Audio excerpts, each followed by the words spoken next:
remember he said he was closing, so we'll be late. Oh, okay. All right, we are live. Welcome to Crafting a Chat, episode 124, Kevin. 124. 124. Yeah. It's currently Kevin and myself, Adam, here. Genesis will be a little bit late. He has real-life work that's getting in the way a little bit yet, but he should be here. I have narrow. That's how people are, so I'm not going to do that because I don't care. This is going to be a rough start. So we're doing GOTY today. Welcome, Desinoto. Welcome. GOTY. We're doing some GOTYs. We're doing our Game of the Years. Shit. Yeah. Kevin absolutely came prepared. Desinoto even more prepared than Kevin, I would say. I have more than 10. This is not good. You could do honorable mentions. I can't imagine we're going to talk at length about all 10 of our games. So. Oh no, I'm not. Yeah, we'll skip over. We'll be like, hey, yeah, this, and then this. I'm sure we'll have to talk about stuff. We'll get through it. That's literally the only topic I have. I was going to do game reviews, like the Metacritic thing today. That would have been fun. Yeah, but I'm not done. It's not done. There's like a couple things I got to update still, and we'll do that next week because then we got to do the game predictions for January as well. We got to do scores because this is starting all over, baby. We might actually not do the winner until January, just to make sure all scores have settled down. But I don't know. We'll figure that out. I don't know. I do have a couple of news things I want to talk about. Genesis might want to talk about rumors whenever he shows up. I do know we're gonna have a little bit of a discussion about DMZ Building 21 in the future. Oh, exciting! I feel like I just had deja vu. I feel like you talked about that last week. But I'm sure you got for Building 21. Now it actually is out. Oh, so was out. Also the raid, because the three of us played the raid one night. Oh yeah. That was fun. The raid was crazy, man. That was super fun. We're not in what you played yet. No one cares. Speaking of what you played, Kevin, what'd you play? Let's see. What did I play? I played Call of Duty. Call of Duty.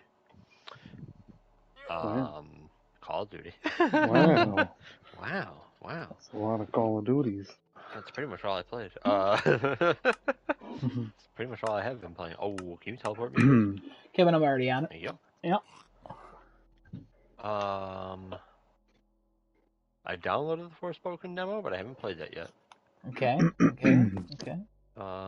Yeah, I'm pretty sure just Call of Duty, honestly.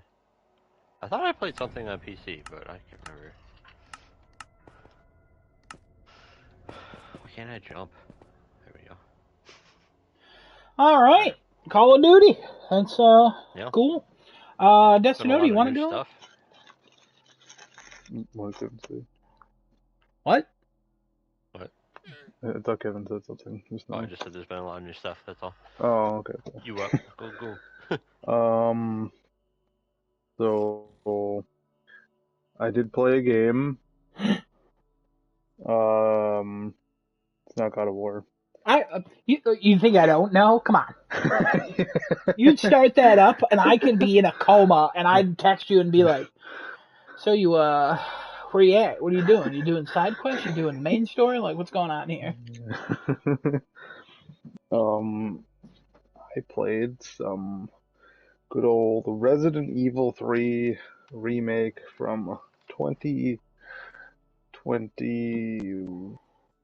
2020? I think it's 2021. Yeah, I think it's 2021 because 2 came out in 19. But yeah, I stayed away from this game for so long because all people had to say about it was so short. They cut content. It's worse than 2. It's worse than 2. Yep. I haven't played it yet. I've watched it. It looks fun.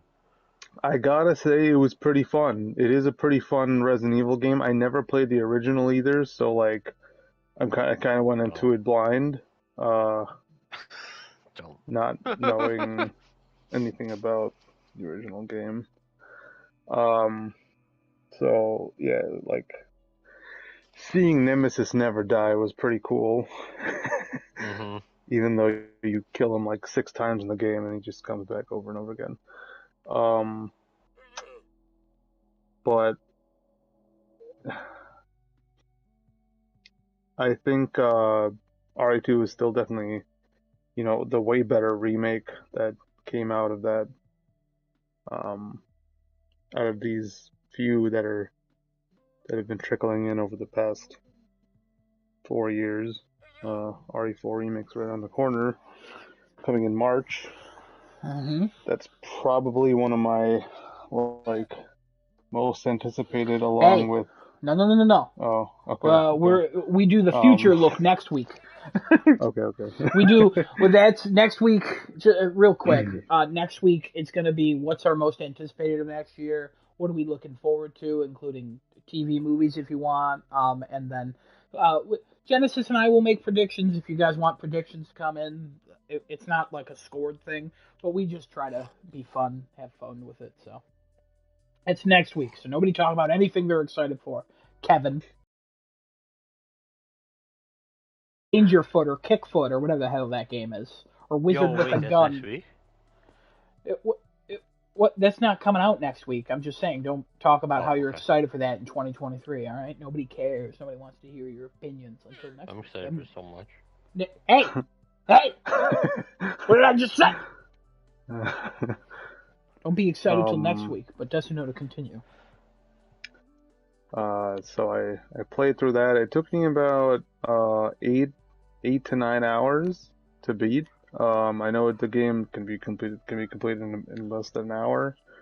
But I never really played the original, and I haven't played like one of the old style ones like RE2 remake in a long time.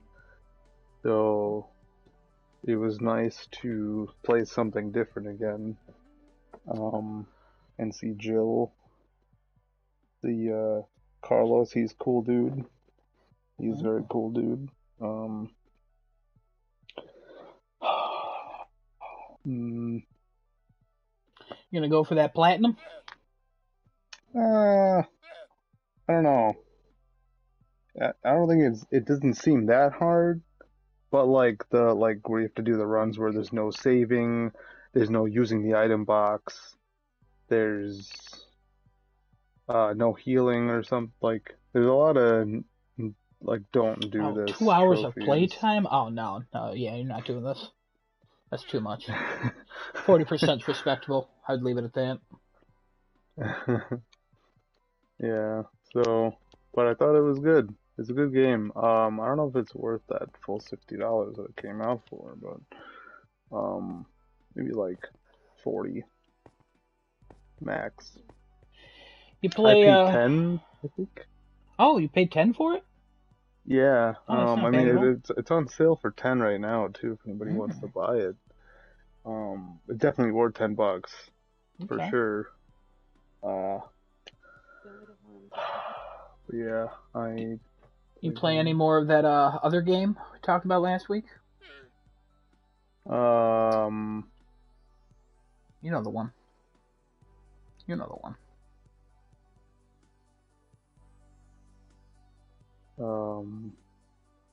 Not God of War. You know the one you only played for a few minutes, and we looked, and you played for a couple hours. Genesis, I was trying to not say it, but I didn't want to like poke them too bad with this. That game's that's been deleted since I got that, whatever that last trophy was. Is that? Oh, I get it. Wank and shame. We get it, right, Kevin? Kevin gets it.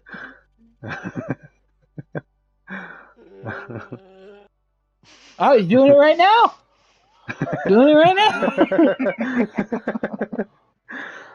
Kevin's gonna do it and then delete us as friends. You watch anything? Yes. One more thing. The game looks really nice. Oh, yeah. RE3 remake. It looks Mhm. so nice. Did you play the PS5 or PS4 version? PS5 version. Good.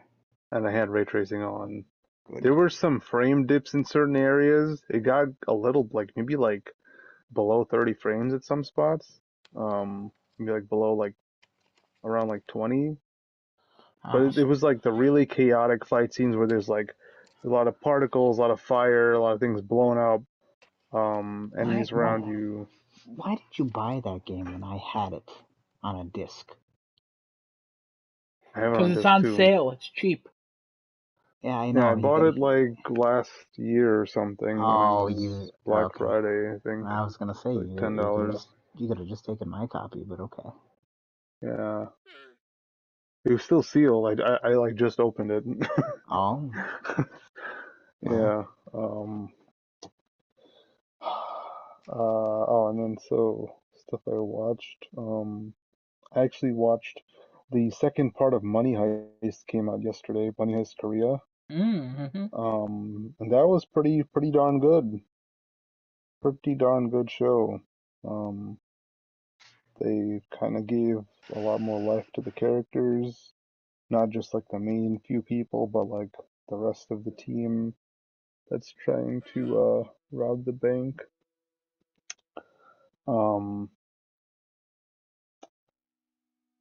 Yeah, not gonna spoil anything, but it was very good watch.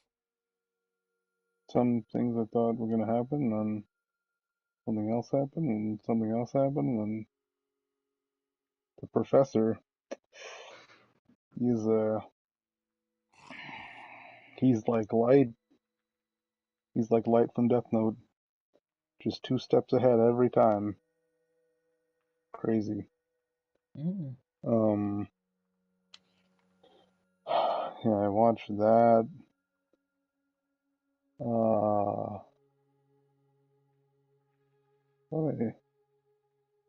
watched something else too. I just started this show on Hulu with Andrew Garfield. Oh, that the Mormon one. Detective. It is very. Yeah, it's got I got 20 minutes in.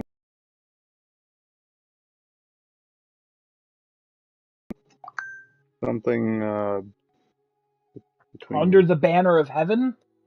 Yeah, Is that it? yeah. Yeah, Under the Banner of Heaven. Jesus, oh my God, where the fuck did I pull that from? Holy shit! Oh my God, I had an out of body experience, Kevin. Kevin did that. Kevin just came over and he pulled that right from me.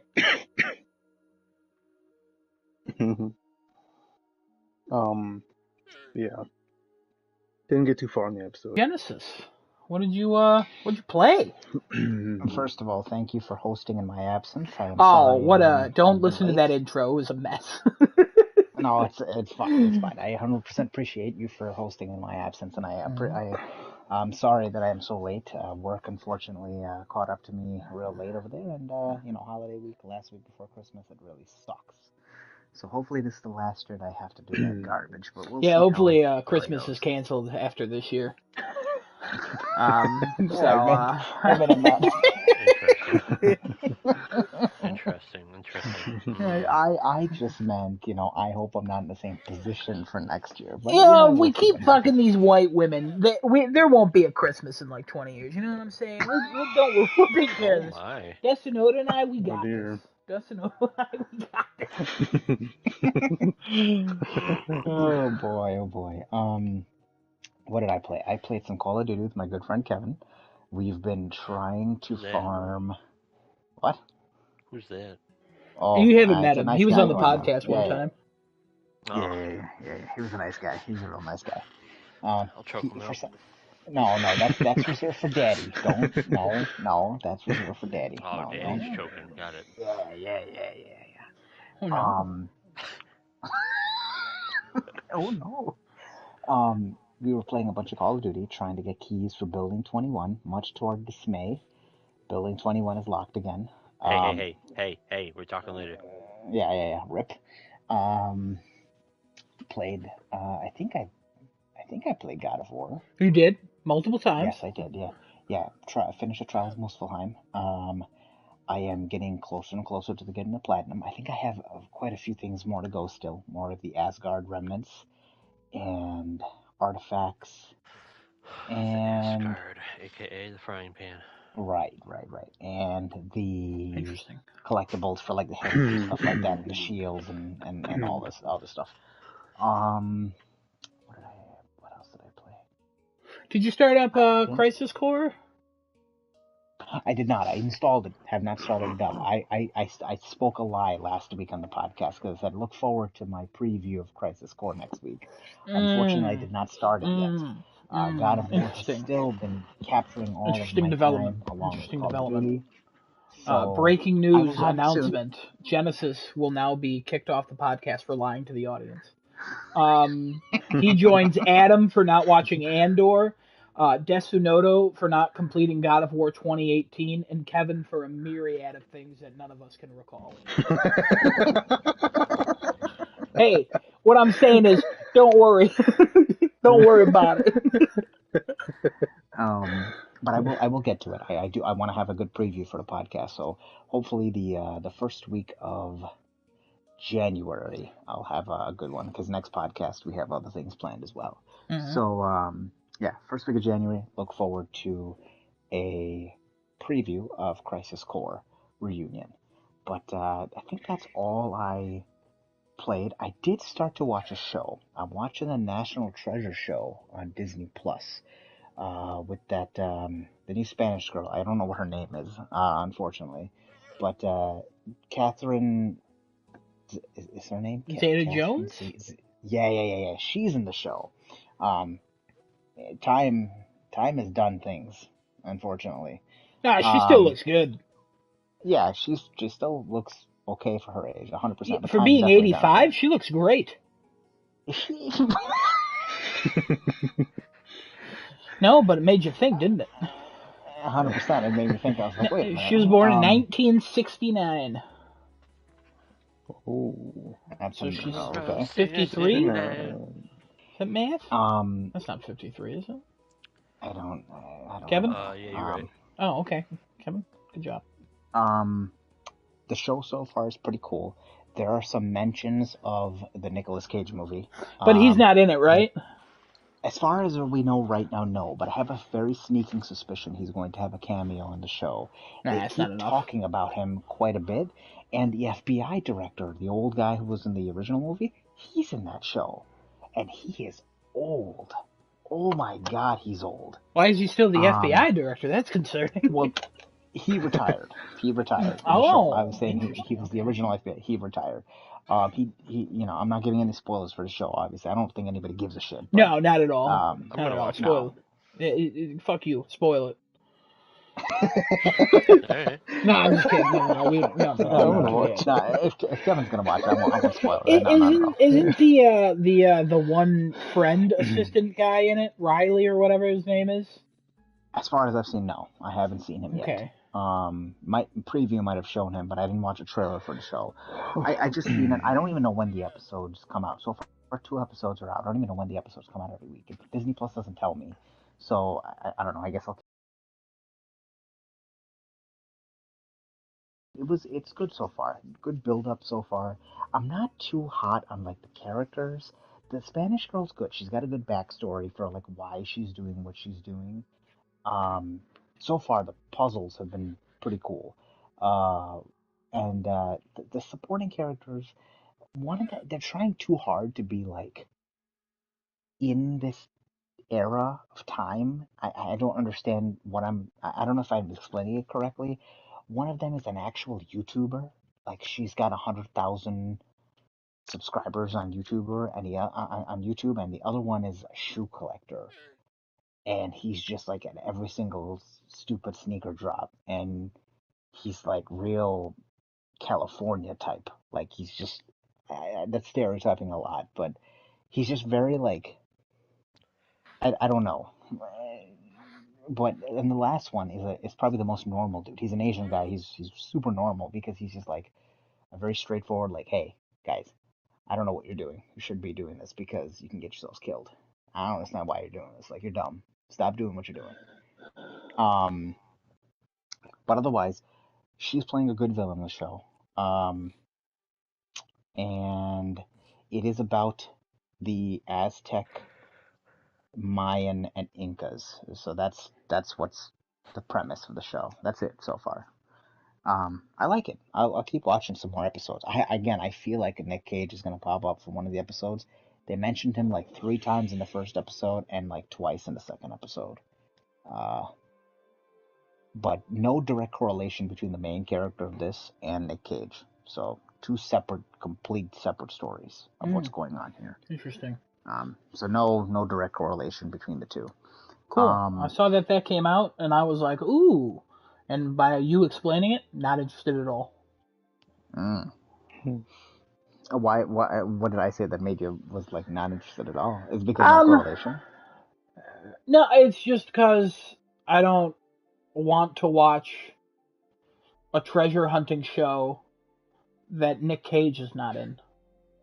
I would agree. That's why I'm expecting to see him for one episode at least, a cameo, like I said. It's not enough for me. I need a whole series. If Nick Cage isn't on my screen every second going, oh, it's a natural treasure, oh. And I don't want it. You know what I mean? I do agree with you. It is definitely. I am missing the Nick Cage vibe from the show. I miss Riley too. Riley was that? I didn't realize. I think he's supposed to be in it. I think he's supposed to be in it at some point.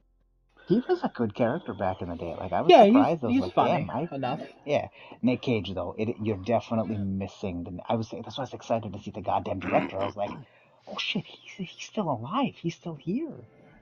I was like, oh damn. But yeah, I'm enjoying the show. I'll keep watching. I'll keep you guys updated on how it goes. Cool. Can't wait. Other than that, we got some stuff to go over today. Obviously, Kevin, do you have a topic this week? I don't remember if you do. I'll tell you what I played. Yes, we do. I played. I'm sorry. It's okay. You weren't here. Kevin just didn't even care. So no excuse for Kevin, but you weren't here, so that's. I apologize. I thought you would have gone first. I'm sorry. You weren't here, so that's not on you. I blame Kevin mostly. Kevin has no excuse for just skipping over me like that. I didn't really play a lot. Maybe that's why Kevin skipped me. I played a little bit of Gris. It's a game that was recommended. I did see you play that. Yeah, it was a game that was recommended to me, and I bought it. Is it an Adam type of game? Yeah, I would say so. I played it on my alt profile. It's this beautifully drawn, like hand animated game, or it looks hand animated. I don't know if it is. Mm-hmm. And you're like collecting balls of light to restore color to the world. And you play as this Cuphead animation? Or no, is it like hand? Okay. No, it looks kind of like a watercolor painting a little bit. But animated. It's a wild art style. And the music's real good so far. But I played it on my alt, and I was like, all right, you got me. I'll play this. And then I also tried Child of Light. What'd you think of that? I got maybe 15 minutes in, and I was like, oh, this is turn-based. Nope. And then I deleted it immediately because because turn-based is bad, it's because I'm a broken person and I just don't like turn-based. No, you don't like turn-based. I know you don't. And I was upset a little bit because it seemed like a cool game, whatever. I'm not playing that. But that's really all I played. Yeah, I think that's it. I didn't play anything else. Okay. So. Thank you, Adam. Again, I'm sorry. I didn't mean to skip over you. Hey, again, not your fault. Kevin, you're on watch. You're on notice, I should say. Daddy, you have a topic? Listen. Why are you asking me this? You know, I'm being courteous. What you're being right now is aloof. Oh! How do you not know what our topic is? Ding, ding, ding! That's the first time aloof has ever been said on this podcast. I was just kind of giving you a hint. Let me give you a hint. The topic involves 3 of the people out of the 4 here. 100% it does. 100% it does. Uh-huh. Take What us is away, it? Daddy. Take us away. Three of No. us I have- want you to take this out. Yeah, okay. The raid for Call of Duty. 3 of us have 2 testicles. 3 of us Wow. are men. All right, so 3 of us I guess are I'm black. doing this, even though Please. Genesis was the party leader for this, but you know, it's Listen, all right. I'm here. I will speak. I'm going to speak, but I want you to give your thoughts first. So the Call of Duty, I don't know what that was. Don't worry about that. The Call of Duty raid, Adam Grad episode 1 dropped, and I'm sorry, that was so weird. And then you acknowledge it. I'm sorry. Continue. Sorry. no, you're fine. So Adam Grad episode 1, whatever. I don't know why they call it Adam Grad episode 1. I don't know if that means we're gonna have more Adam. I graduated. I would assume we would have more episodes. I'm leading to believe something like that. Right. Well, I mean, obviously there's gonna be more raids, which are probably gonna be episodes, but yeah. But usually you say episode 1 and then you have the title. They do it backwards, so go figure. But anyway, Adam Grad, you're in this thing. I have no idea what this building is. When it starts out, you're like, oh, okay, we're in like some sort of sewer-ish sort of scenario, some like pipes or whatever. I don't know what the hell. It was a Underground sewer. area. Yeah, it was like an underground sewer But or then water area. you open up some doors, and I'm like, ooh, here's a sub pen. Okay, so we're in some sort of naval underwater sub pen naval station thing. And then you start swimming around, and you're like, where the fuck are we? And then you come out of swimming around for a hot minute, and It is a you long go, time.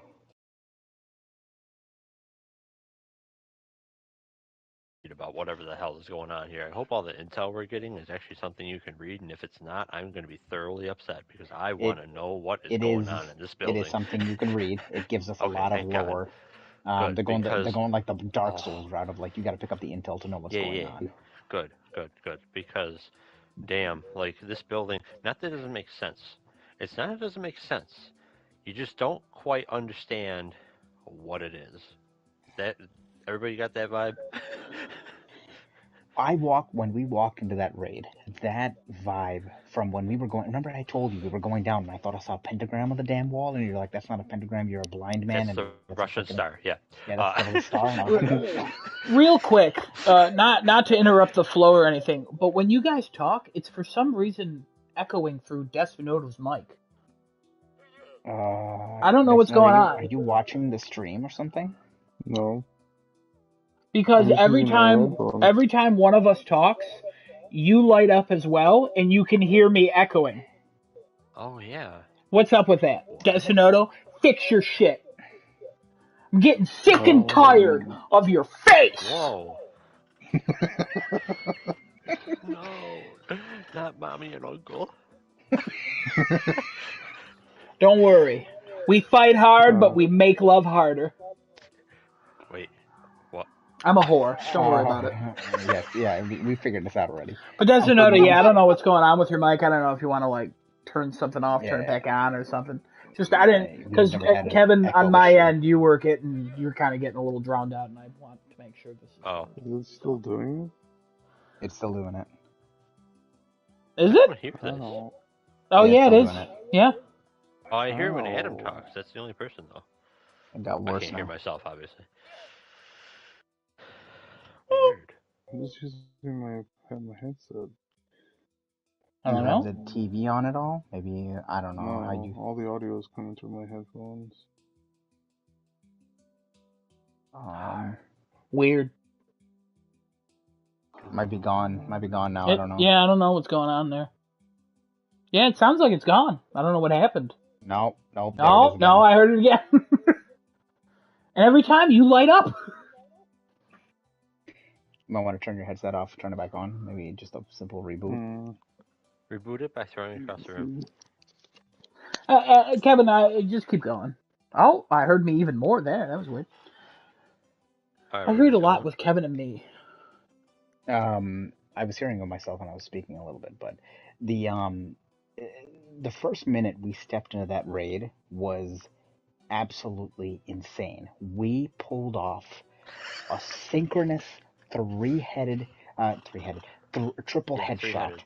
Yeah, three-headed, triple headshot. I couldn't even believe we pulled it off because I was thinking we're gonna mess this up. We're gonna fuck this up. There's gonna be people coming through the wall. Like, Yeah, people come through the wall. Yeah, they came out of the wall. They didn't, but okay.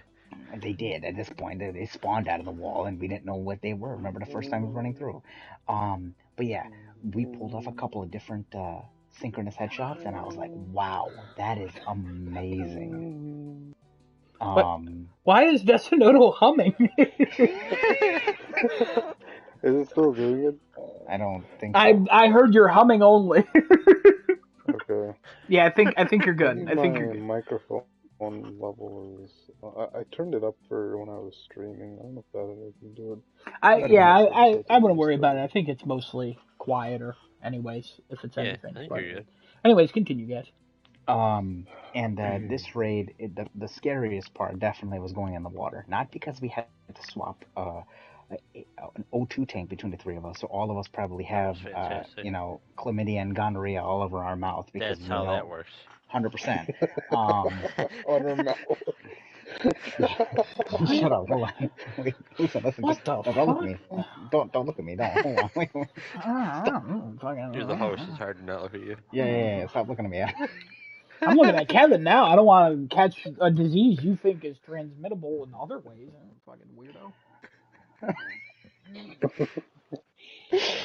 But no, the underwater section of it was probably the most amazing section in a FPS that I've played so far. That was cool. There were so many places to explore. We keep swapping the tank kind of keeps us like going, like it keeps us like also in check of like, holy shit, where are we going, guys? Like where are we supposed to go? Also, there's a lot of tripwires. If you're playing the raid, please be careful. If you see green lights, throw a grenade in there first. Don't listen to Daddy. Just throw it. Check it out. Swim straight into one and check it out. Find out exactly where it's coming from. Especially one hole in the floor. Yes. The funny joke is that I looked at the green lights and I at first I knew it was like something we couldn't do anything about. We couldn't figure out how to blow it up underwater, so Kevin just swims into it, blows it up. I noticed green lights again in a hole in the floor, and I just had to swim into the damn hole, not realizing there's gonna be trip mines down there, and I blow myself up. And Desinoto and Kevin are just laughing their ass off when they see me dead, and they're like, "You're an idiot. Why did you realize that the green lights meant that when you realized that before?" And I was like, I don't know why I didn't realize that now. It's fine. But the raid is super, super cool. We were really close to getting it done. We'll probably end up finishing it this week sometime. So we'll have a full review of the raid on like, hey, this is what's going on with it. This is what the lore is. Like I've mentioned before, we'll read some intel. We have like 5 out of 20 pieces. I'll also watch probably a video. Like Kevin was mentioning, the atmosphere, the environment, insane for this raid. I didn't know Call of Duty was going to do such a good job with this. I was thoroughly impressed. I can't wait for more raids coming from Call of Duty. Oh my god, give me more, please. Oh please! It was insane. It was crazy. So fun. 70 minutes in, and we were almost to the end. We were probably beating the raid at about 80 minutes in. Apparently, there's to get 3 stars, you have to beat the raid in 40 minutes. It's doable if you know exactly what route you got to go through. Yeah, and you just one shot everybody. Our enemies are extremely tough, super armored. With the Juggernaut and like a lot of the guys, they just swarm you a lot. There's a ton of them that spawn. And then I think we didn't see it. We saw bomb drones too. Apparently, they send out drones against you. Other than that, there was really no other enemy type that was coming through. So there's that.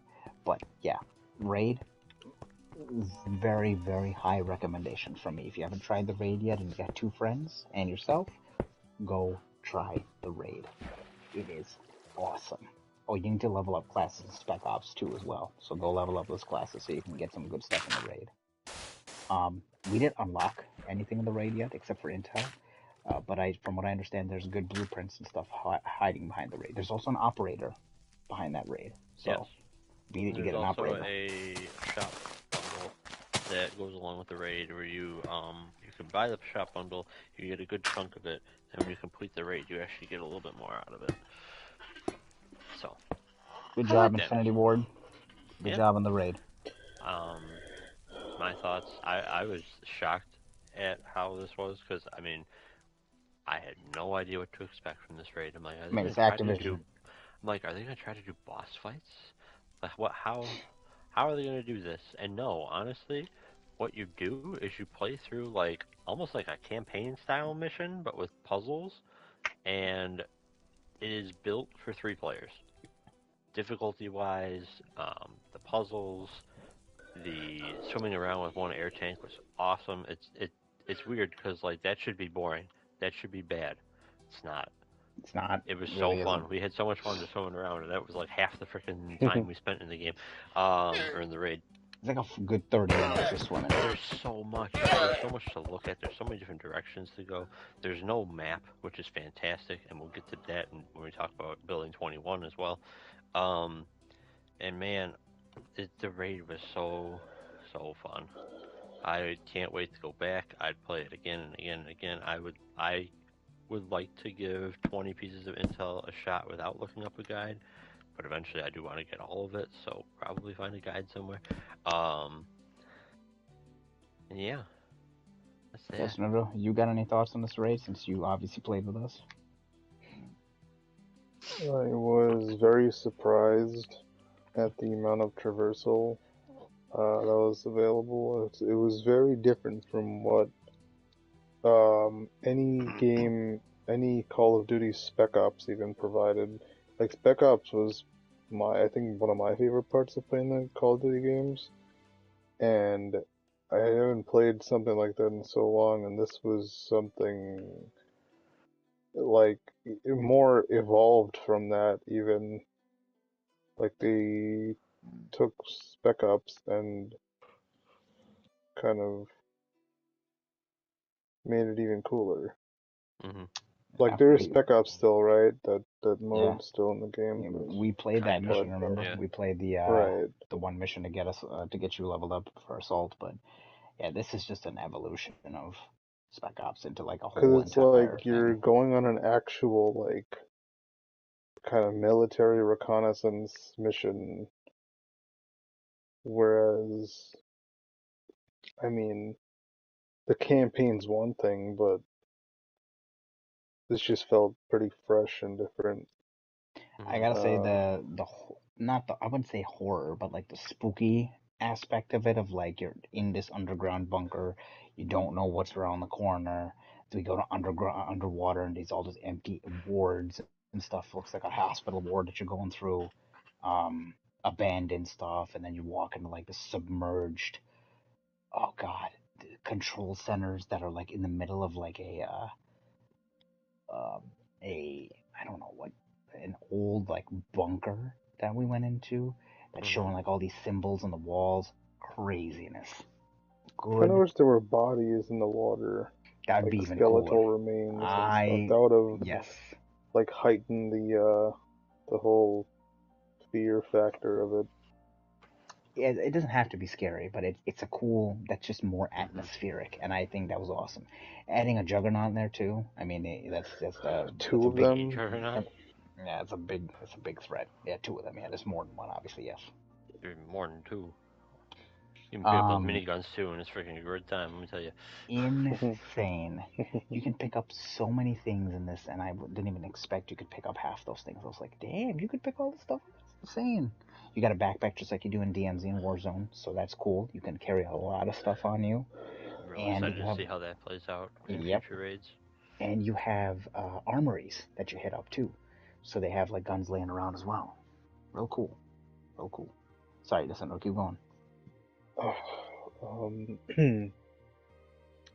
The difficulty level definitely gets up there, even if you have 3 people, because the people start coming out with armor and shit on, and it's hard. It's like I guess you're really not supposed to split up at all very much, and if you do, you should really get back together as soon as you could.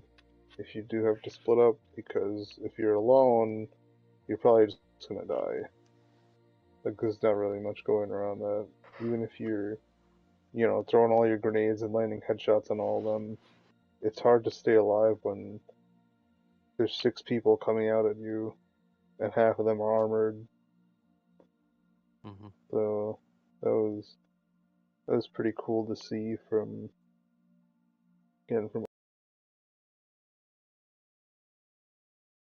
they've tried to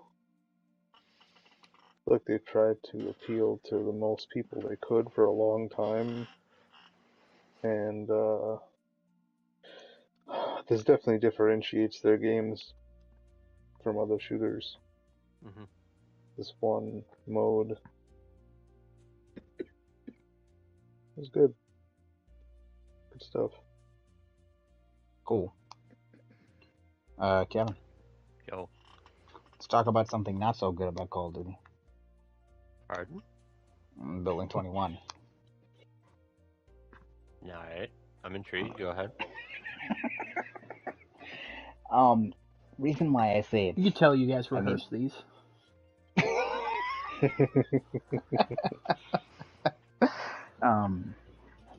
Reason why I'm not so happy with that portion of it. I am excited to get in the building. I want to go in. We spent so much time trying to collect godforsaken Building 21 keys just to get in a stupid building. What do you know? They close it down after 24 hours. They didn't let us know it was a timed event until it was released, right? All leading up to Building 21, you won't know when it comes out. It's going to be this, it's going to be that, and comes out, hey, guess what, guys? Limited time release. Get it while you can. Now it's closed for 80 hours, probably 70 hours at the time of this podcast. Why? I guess I know why. Maybe for one specific reason, but like, you hype this thing up, which is definitely something I'm looking forward to in DMZ because it's a brand new map, and then you close it off to the public a day after it's been released. First of all, you didn't even tell us when it was going to come out because you purposely said, "Oh yeah, nobody's going to know when it happens. You're just gonna see it. It's gonna pop up and it's gonna be there." And I am just salty about not being able to even get in before it was closed for the next 4 days now.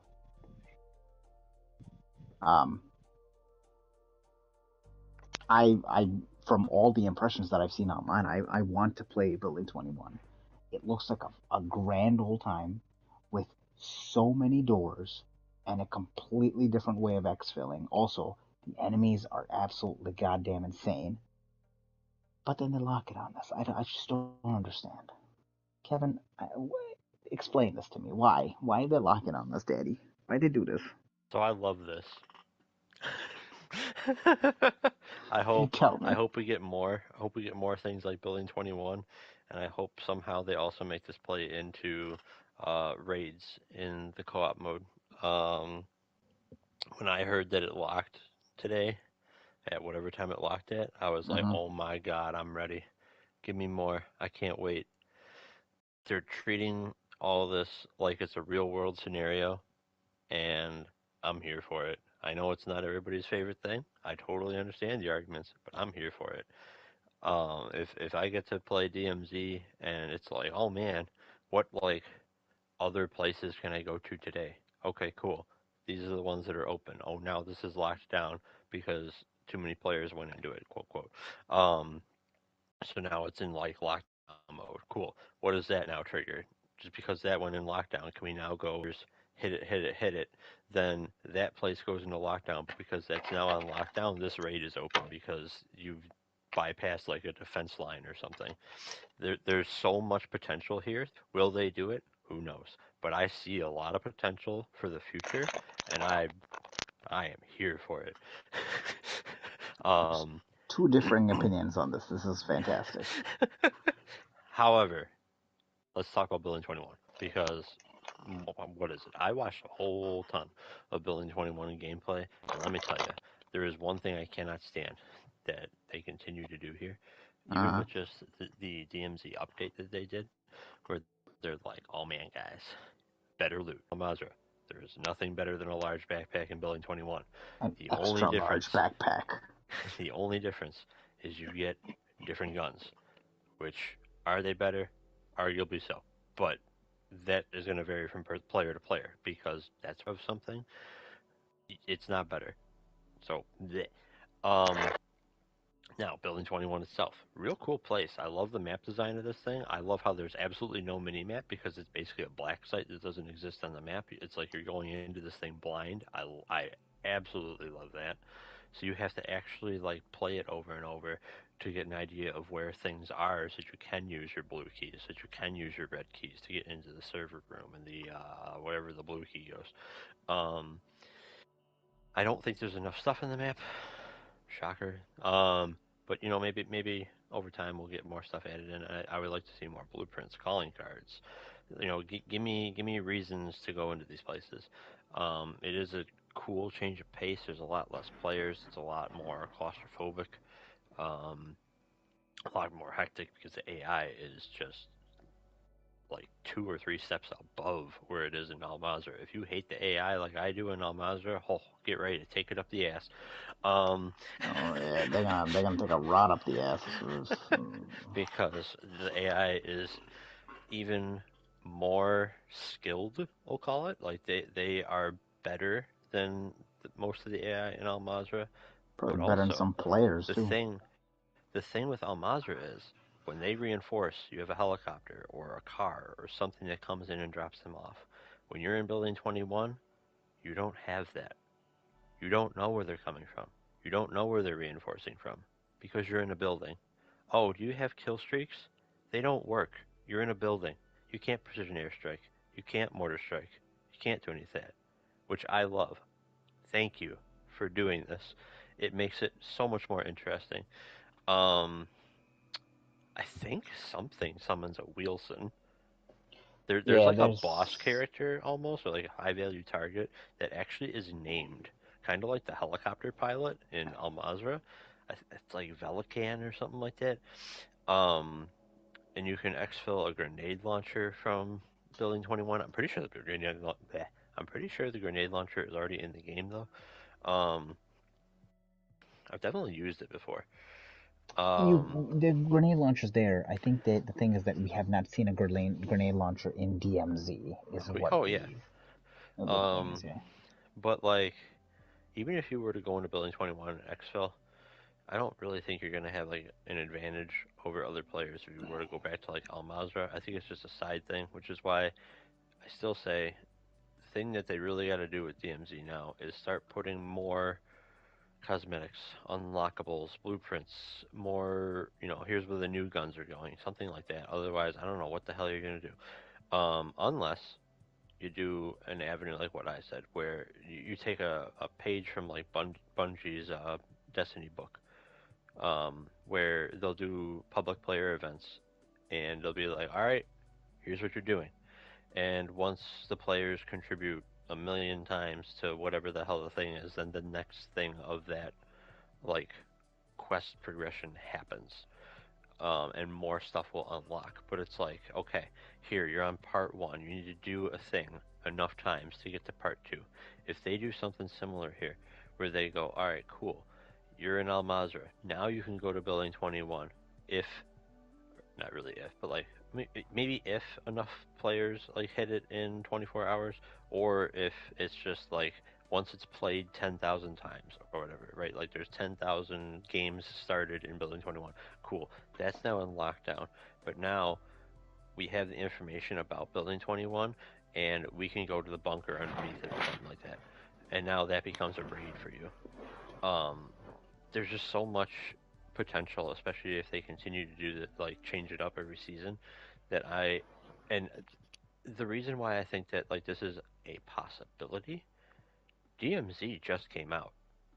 It's only been a month about, and we already have had DMZ, an update for it, and um, Building 21. Season one is almost half done, I think. Maybe it's like a little past. I forget how many days it started with. I thought it was like 80. Um, but like they're rapid firing this stuff. They may have even more just like ready to go, and they'll just drop it without you even knowing. Because here's the thing: they announced that, oh yeah, Building 21 is coming. Hey, you won't know when it's gonna open up. You don't know when it's gonna close down. Now we have that formula. They could just stealth patch in another thing, not say a word, and it'd be the best freaking thing ever. This And is just true. You're have like not. a Black Site 54 just randomly show up next week. You're Like, not wrong. um, but I do really think that they have to do something here. Either move some loot around to make it actually like where Al Mazrah can only have certain things on it, and then Building 21 will have like the 3 plate vests. Another thing will have like extra large backpack. I don't know. Or they have to like put calling cards, challenges. Give me a thing that says, "Hey guys, I did this." Um, but hey, we'll see. Only time will tell. This is it's very young. I like where they're potentially heading with this. If they don't head in this direction, it's gonna be rough. Because then I think if they don't really do anything like that, I'll be more in with the wheelhouse of what Genesis has been talking about. How he's like real down on this because like it's just open for a certain period of time. And if you can't play, too bad. But we'll see. We'll see if it goes into like a chain of events. There. Well, there's Daddy's opinion. My opinion is obviously slightly different. I mean, don't get me wrong. I'm excited. I want to see more evolution DMZ. DMZ is the best thing that has ever come out of Call of Duty in years. Years. Like it's just oh my god. Keep it going. You know, all the shit that you already do under Activision. I don't know what goes on near Four Doors, all the sexual misconduct that goes on in Blizzard and Activision. I don't know if that goes on with you. If that does, keep it on the side and just keep doing what you're doing. Like this is good. This is really good. I think that's it. Okay. There's some like weird leaks and shit going on and rumors, but like that's fine. We don't need to touch that. Okay. There's not a whole lot there. It's just speculation on season 2. Alrighty. Mommy? It's me. Mommy, what do you got to talk about this week? What? Arthritis is acting up. Yeah, arthritis is definitely acting up. What do you mean, what do I gotta talk about? What do you gotta talk about? What are you up to?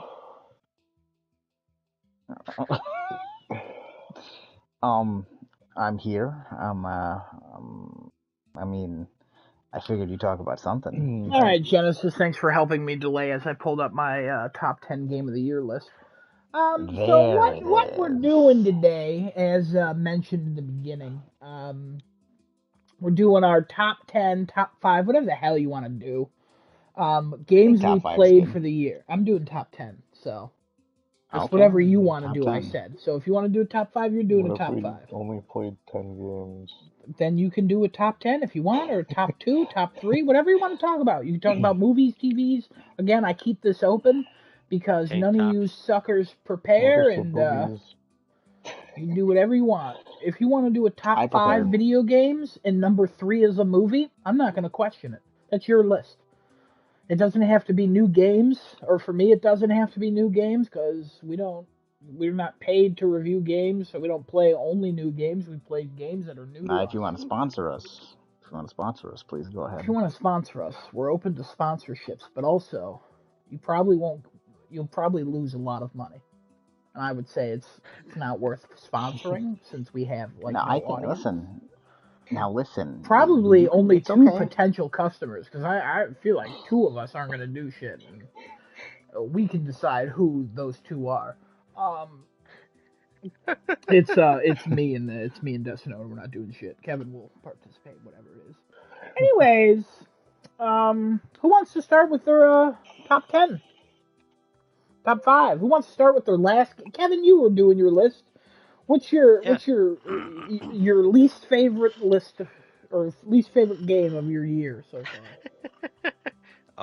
Are we gonna like do just go around, keep going around in circles, or you We're want me gonna to just go get through one the at a whole of it? time. That's why I just said, Kevin, what's your worst I game know. that you liked this All right. year? Top 10. At number 10, 20 minutes till dawn. No idea what that is. What is Um, that? 20 minutes till dawn came out after Vampire Survivors got a whole bunch of hype and all that because Vampire Survivors is a genius game. Um, and it put a little bit more emphasis on player skill. It's a top-down shooter. You have to actually actively aim and shoot, whereas Vampire Survivors everything automatically fires. Um, and it's fun. It just doesn't have the thrill of unlocking literally hundreds of things like Vampire Survivors has. Mm. So kind of sucks.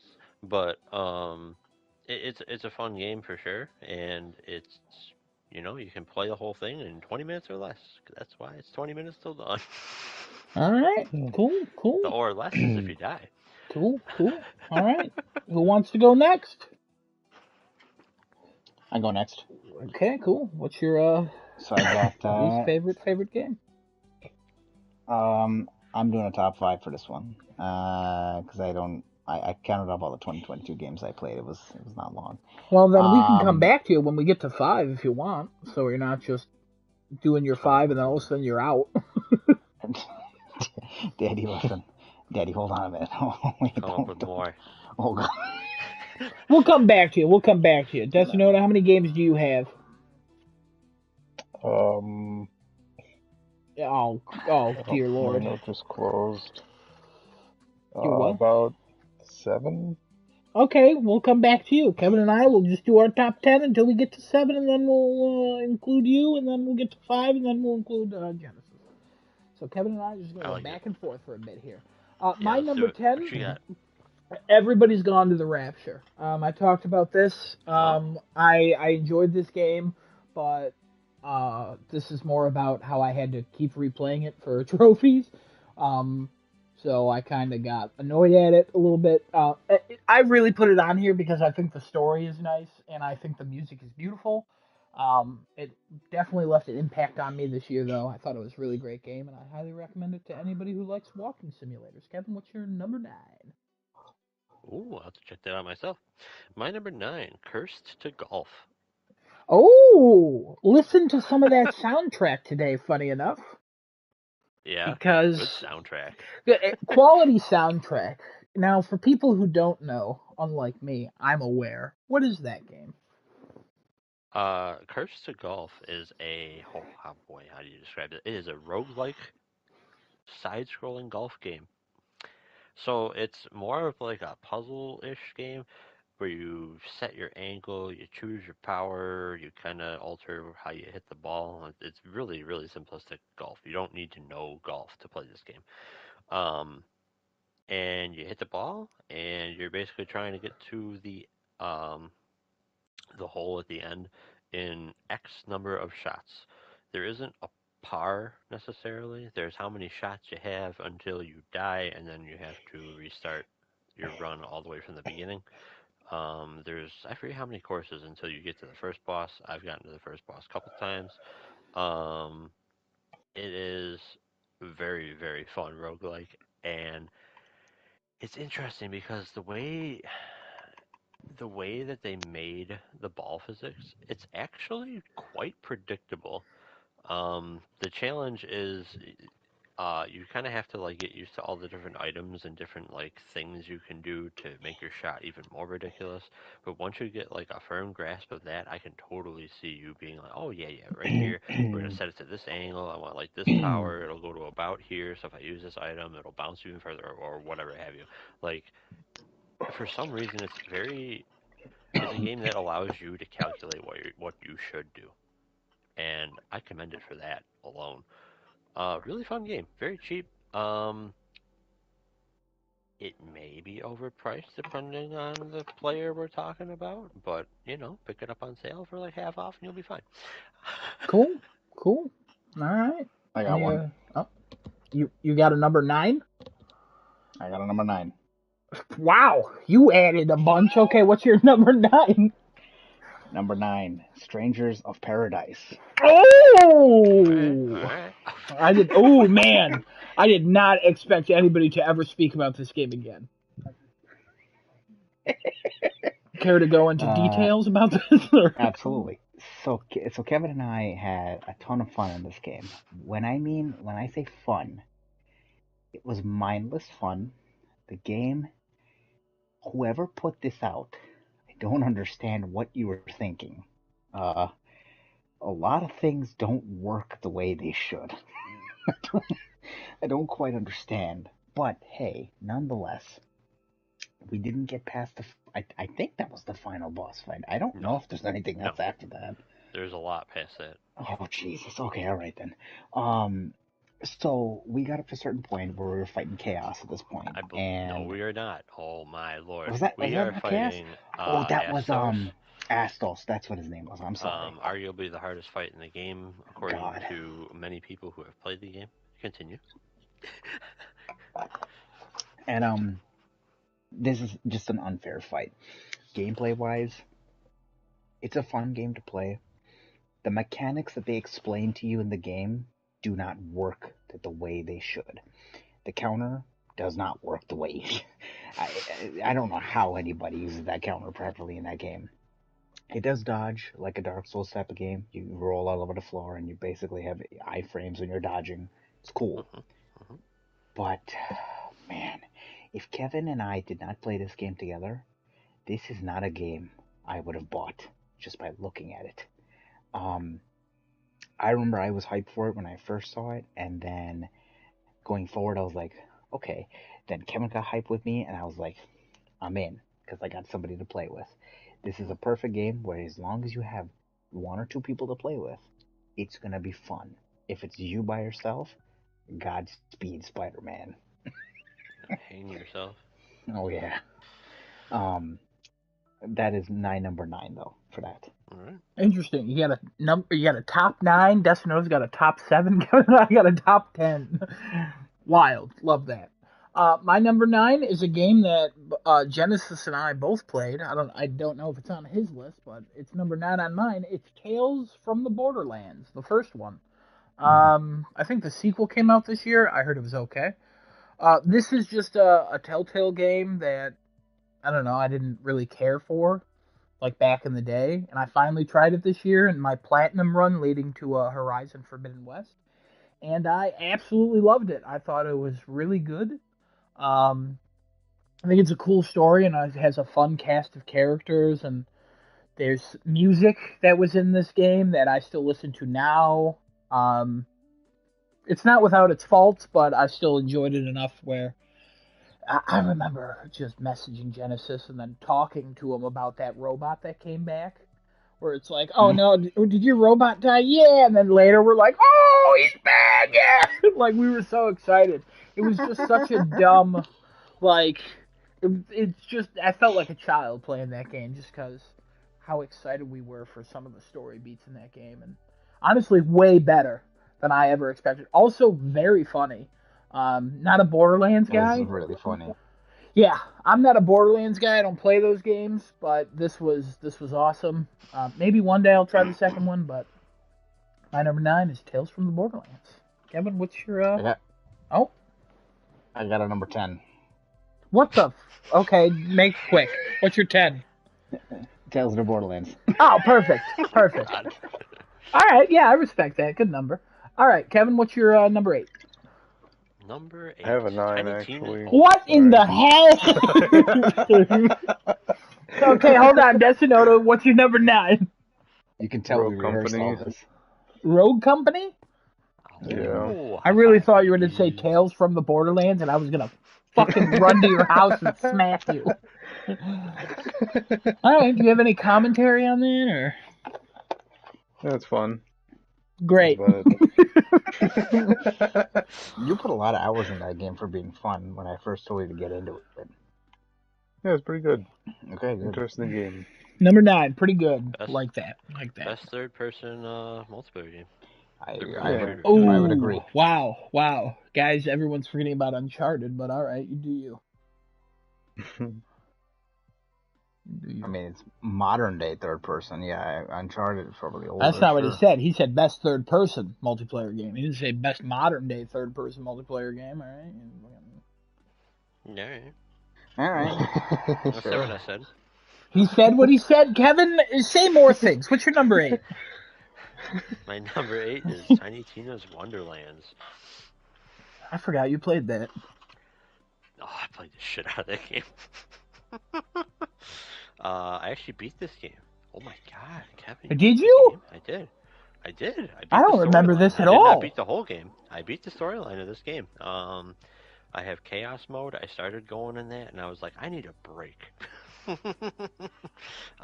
I go back? Probably, because there's DLC and shit now. So, gotta play some of that. Chaos mode is fun. This game was just a joy to play through. It's funny. If you play D&D or understand D&D at all, there's some references in there that are real intelligent, some that are real dumb, but made me laugh anyway. Like when a friggin' mini gets destroyed by a D20 in the real world. So in the video game, a D20 comes out of the sky like a freaking meteor and just crushes a man to death. It was hysterical. And so, yeah, I don't know. That game tickled me. That was a really good Borderlands game, and I highly recommend it to people. They did a very good job making magic spells basically replace grenades, and melee is actually usable. Oh my god. But yeah, good times. Wow. Nice. All right. Really good game. I guess I'm next for 8. Or Genesis, I guess you can go for 8. Screw it. Doesn't matter. Number 8. Number Oh, 8. Number 8 for me is I guess I could count this as a game because it was released separately, I guess. Resident Evil Reverse. Yeah, we'll count that I that. played.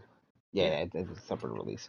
I enjoyed Resident Evil Reverse. I think I was the only one hyped for that game to come out because Destinoda was extremely skeptical about this, and he's like, "This is gonna be shit. I don't think it's gonna be good." You know what? It is still as shit. Hey, Well, wow. That was that was the most aggressive Destinodo has ever been. That I honestly, that was an out of body experience for me because you were so angry. I thought that was me. Like,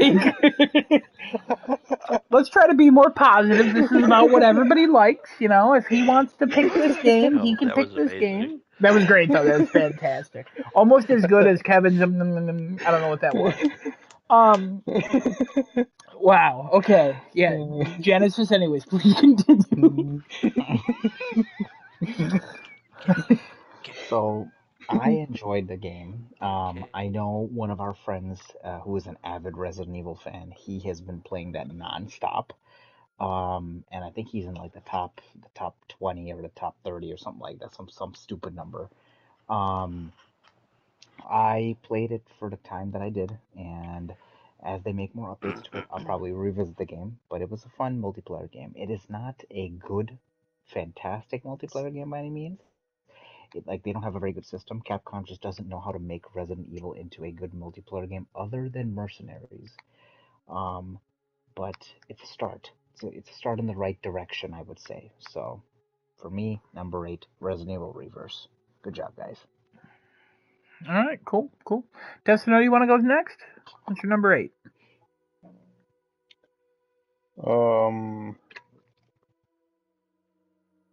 God, Modern Warfare 2. That's Oh, you said God for a second. Okay. God. I fought him. It was pretty good. We went like 2 rounds. I won both. I don't know. I didn't think the second round was needed.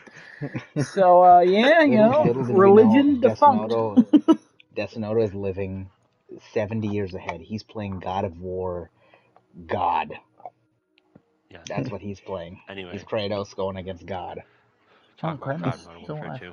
Give it to me. Well, I didn't play the story yet, but That don't matter. multiplayer seems pretty good. Seems pretty good. Wow, also... what is this list? I just want everybody to know everybody got a week in advance notice of this, and again another notice, like a couple days. I agree. Genesis and I talked about this. I just want everyone to know that Tessinoda went from 7 games to 9 games. His 9th game was pretty good, and his 8th game seems pretty good. I don't know about you, but 9 and 8 seems swapped based on the language. But yeah, I'm glad everyone picked a rock solid list. Anything else to say about COD Modern Warfare 2 other than seems pretty good? Well, the raid thing was really fun. There you go. He's got some Spec awards. Ops was also interesting mode.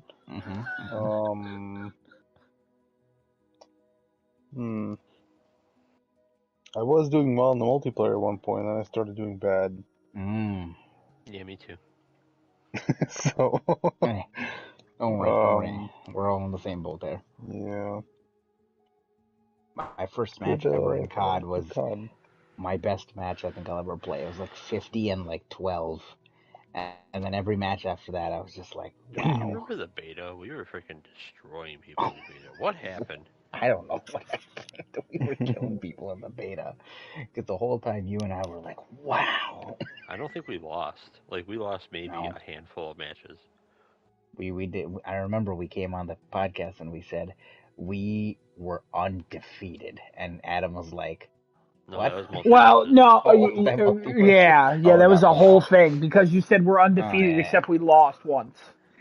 And then I was like, that is literally. You want to know what's really funny? Kind of a sidetrack thing, real quick. There was. I was listening to the old podcast because we usually do predictions, and I was looking for those for next week. And I wanted to see what our predictions were for this year and see if any of them came true. Spoilers. Yeah, spoilers. Thank you. But it was funny because the episode we did a year ago from next week is the one where we had the special guest of BB Murder Case, and Kevin wasn't here.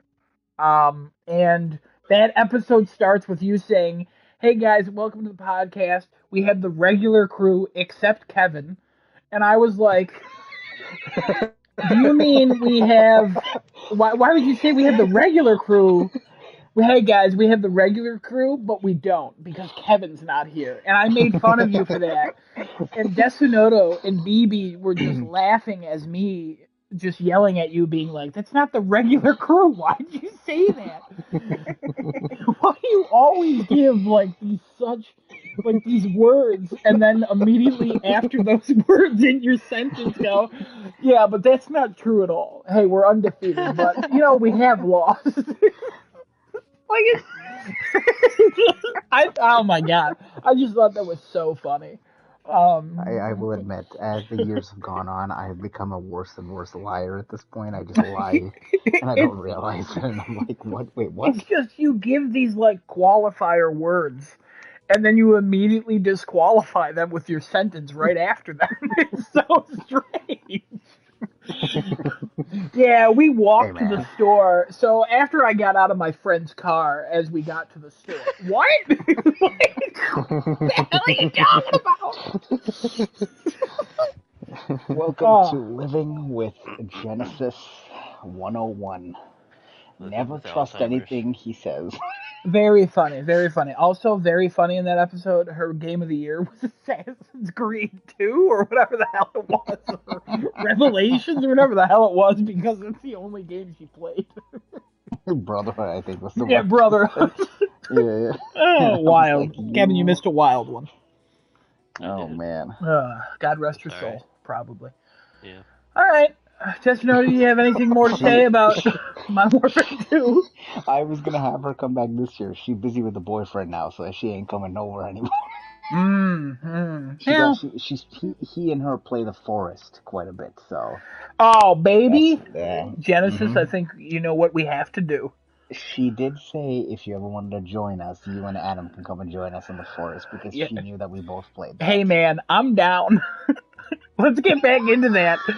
And let's just show them our tips and tricks.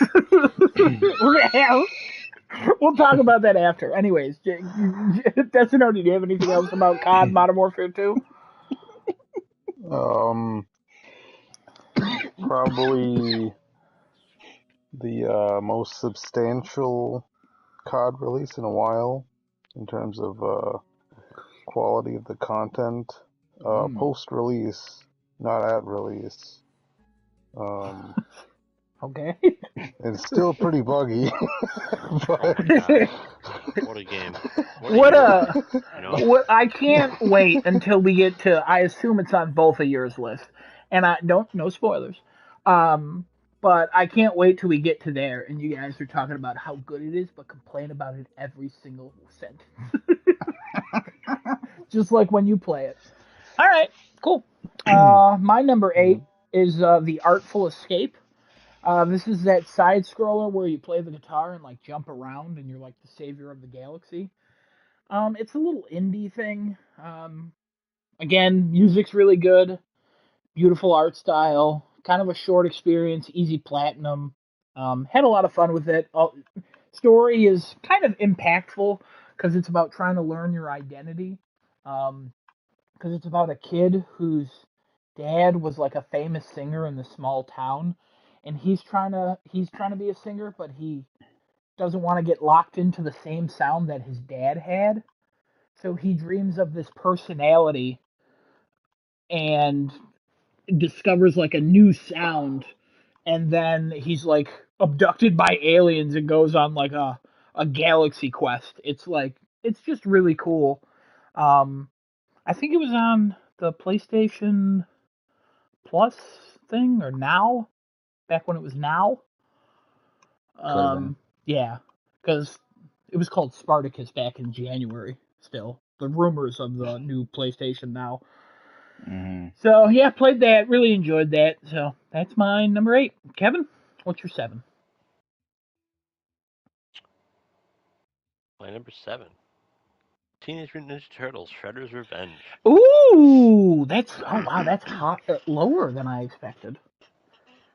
This game was a joy to play. Let me tell you, Mm-hmm. they nailed it. I hope they continue to breathe new life into old games for years to come.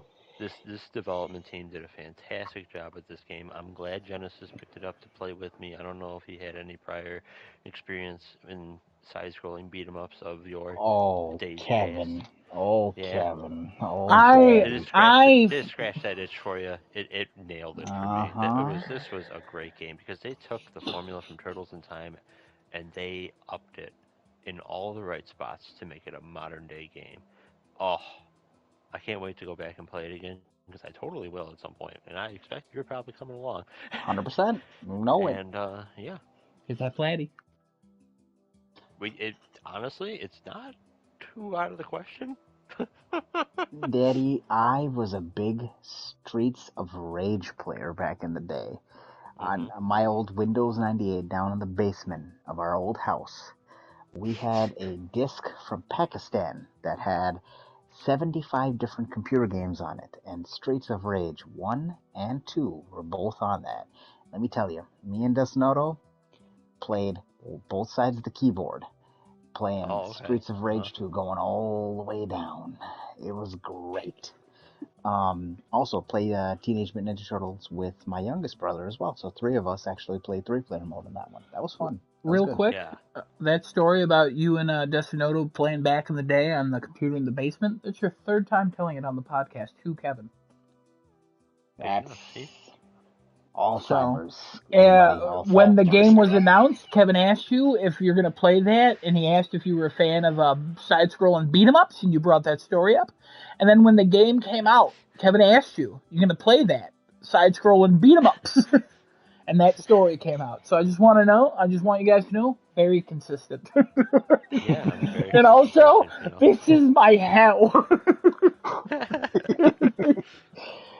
Ladies and gentlemen, welcome to the Alzheimer's commercial. We are here to sponsor the cure to Alzheimer's. Unfortunately, Genesis has forgotten who he is and what he Hey, does every single week.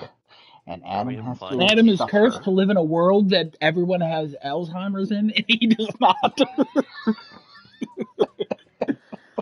But hey, 4 months from now, when you guys get back into that game, I can't wait to hear about that little computer in that little basement in that old ass house. Turning into a Oh children's book. man, it is. Yeah, Alzheimer's, sponsor us, please. On Sponsor that us, little Alzheimer's. computer All right, that was in the little basement in that big old house. Kevin, There anything else to existed say about 75 TMNT? games. No, I'm good. All right, Genesis, what's your number 7? He was telling the story.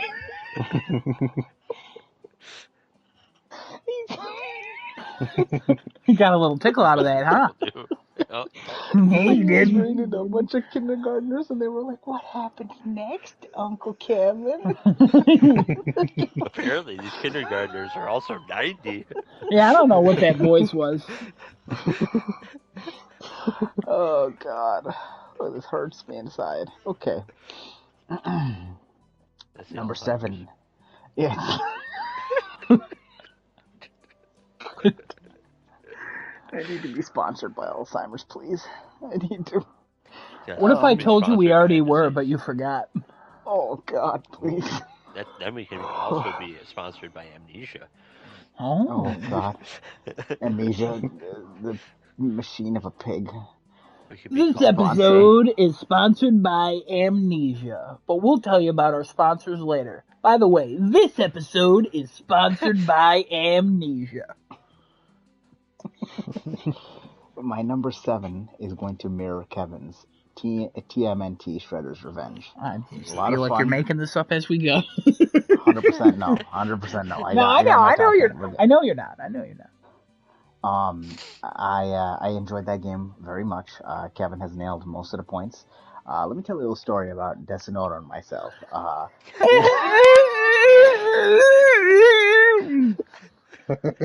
I haven't heard this story. Tell me. No.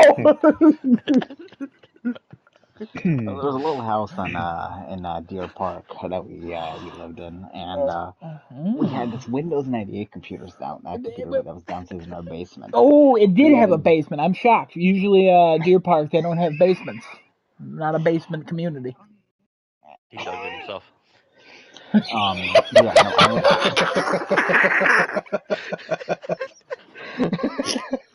The idea of a child, Genesis, digging a basement to put a computer is so accurate to me. I don't know why.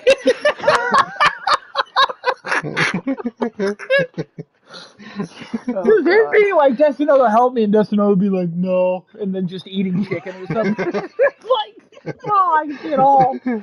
To be honest with you, it would have probably been Desinoro digging the hole, and I would have been like, no, and then That's I'm fair. sitting somewhere.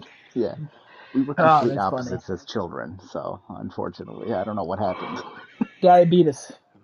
Jeez. Diabetes for you, depression for Destinato. Oh Lord, Why do you think he what? works out? He hates himself. Look at him. What about me? What about me? Kevin, What happened to me? you are an anomaly. Don't think about things. Alright. Kevin, let me tell you about a little basement with a computer and brotherly love. Oh. Alright, you got anything else to say? No, you hit all the points on the head. It was a great game. I can't wait to play more of it. Cool. All right. Awesome. Cool. Destinato, what's your number 7? Resident Evil 3 remake. Oh, topical.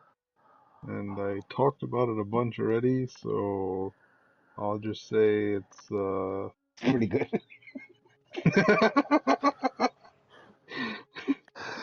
it exceeded my expectations. Oh, okay. There's I'll different take words. that. There's different words. I'll pick a different word. Cool. Hopefully that's not just a recency bias, but we'll accept it. We'll accept it. Cool. Oh man, we gotta keep this episode of the podcast. This is a good one.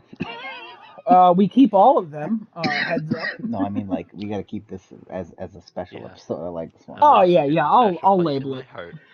Near the Kevin, little house. you want to know what's a with the special? computer in the basement. That's not in my house. Or that's not in my heart. Oof, man. Anyways, number 7 for me, because I assume nobody has any comments on Mhm. Resident Evil 3. Cool. My number 7 is Lawn Mowing Simulator. It probably would be higher on my Oh, list that if I low? didn't. Yeah, it would be higher if the requirements of some things weren't as stupid as they were. Kevin, remember when you Mm. were watching me and I was like, "What did I Mm-hmm. hit? What did I hit?" And then I sent you a video, and you're like, "I don't know, because my lawnmower just snaps." And yeah, it's a game not without its flaws, but I played a lot of it, and I got that platinum, and I did all the DLC, so I was really gonna ask if enjoyed you it. got the DLC because I saw that the other day. Did all the DLC.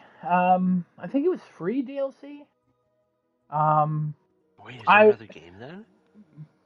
What do you mean? There's like Lawn Mowing Simulator Europe or something like that. Oh, that? Yeah, I don't. That's not a DLC currently out Oh. for consoles. I think it's only on computer. Oh, okay. Yeah. And if that comes to console, I will play the hell out of that because I just love Lawn Mowing Simulator for some reason. Hate cutting the grass in real life, but digitize it, and I'm all about it. Great game. Power Wash Simulator coming to PS5. One That's gonna day, be one for you. according to their website, they Dude, do I'd play talk that. about it. Yeah, they do talk about it. It's coming to PlayStation eventually, or they say other consoles eventually. I assume there's going to be like I would imagine midway through next year we do get an announcement of it coming to PlayStation, and We'll I'll have be its all own about PlayStation that. showcase. It gets its own showcase. Yeah, no, nobody's gonna watch that. Actually, I would. You will. Yeah, yeah, 100%. It'd be the best showcase ever. But yeah, You're that's like, guys, my it number was 7. beautiful. Yeah, I would cry. Kevin, what's your number Mm-hmm. 6?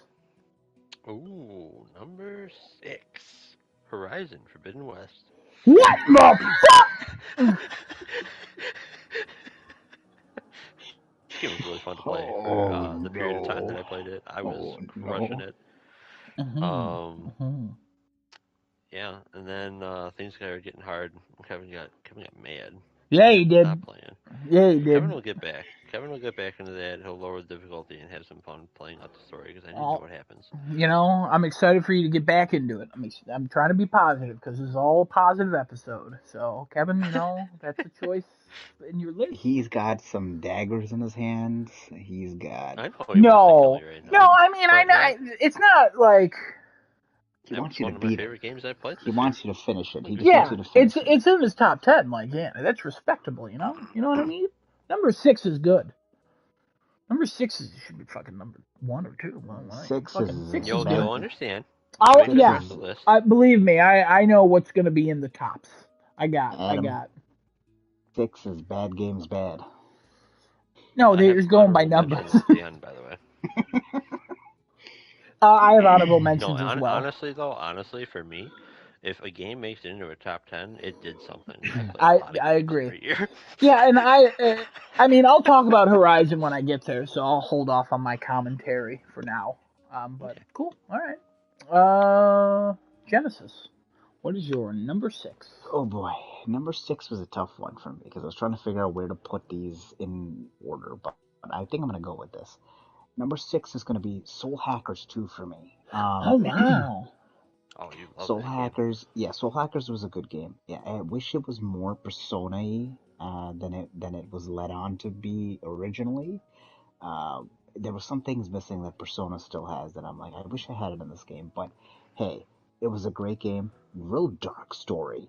There's a lot of things in there that when you think about it, you're like, this is dark. Why the fuck is this here?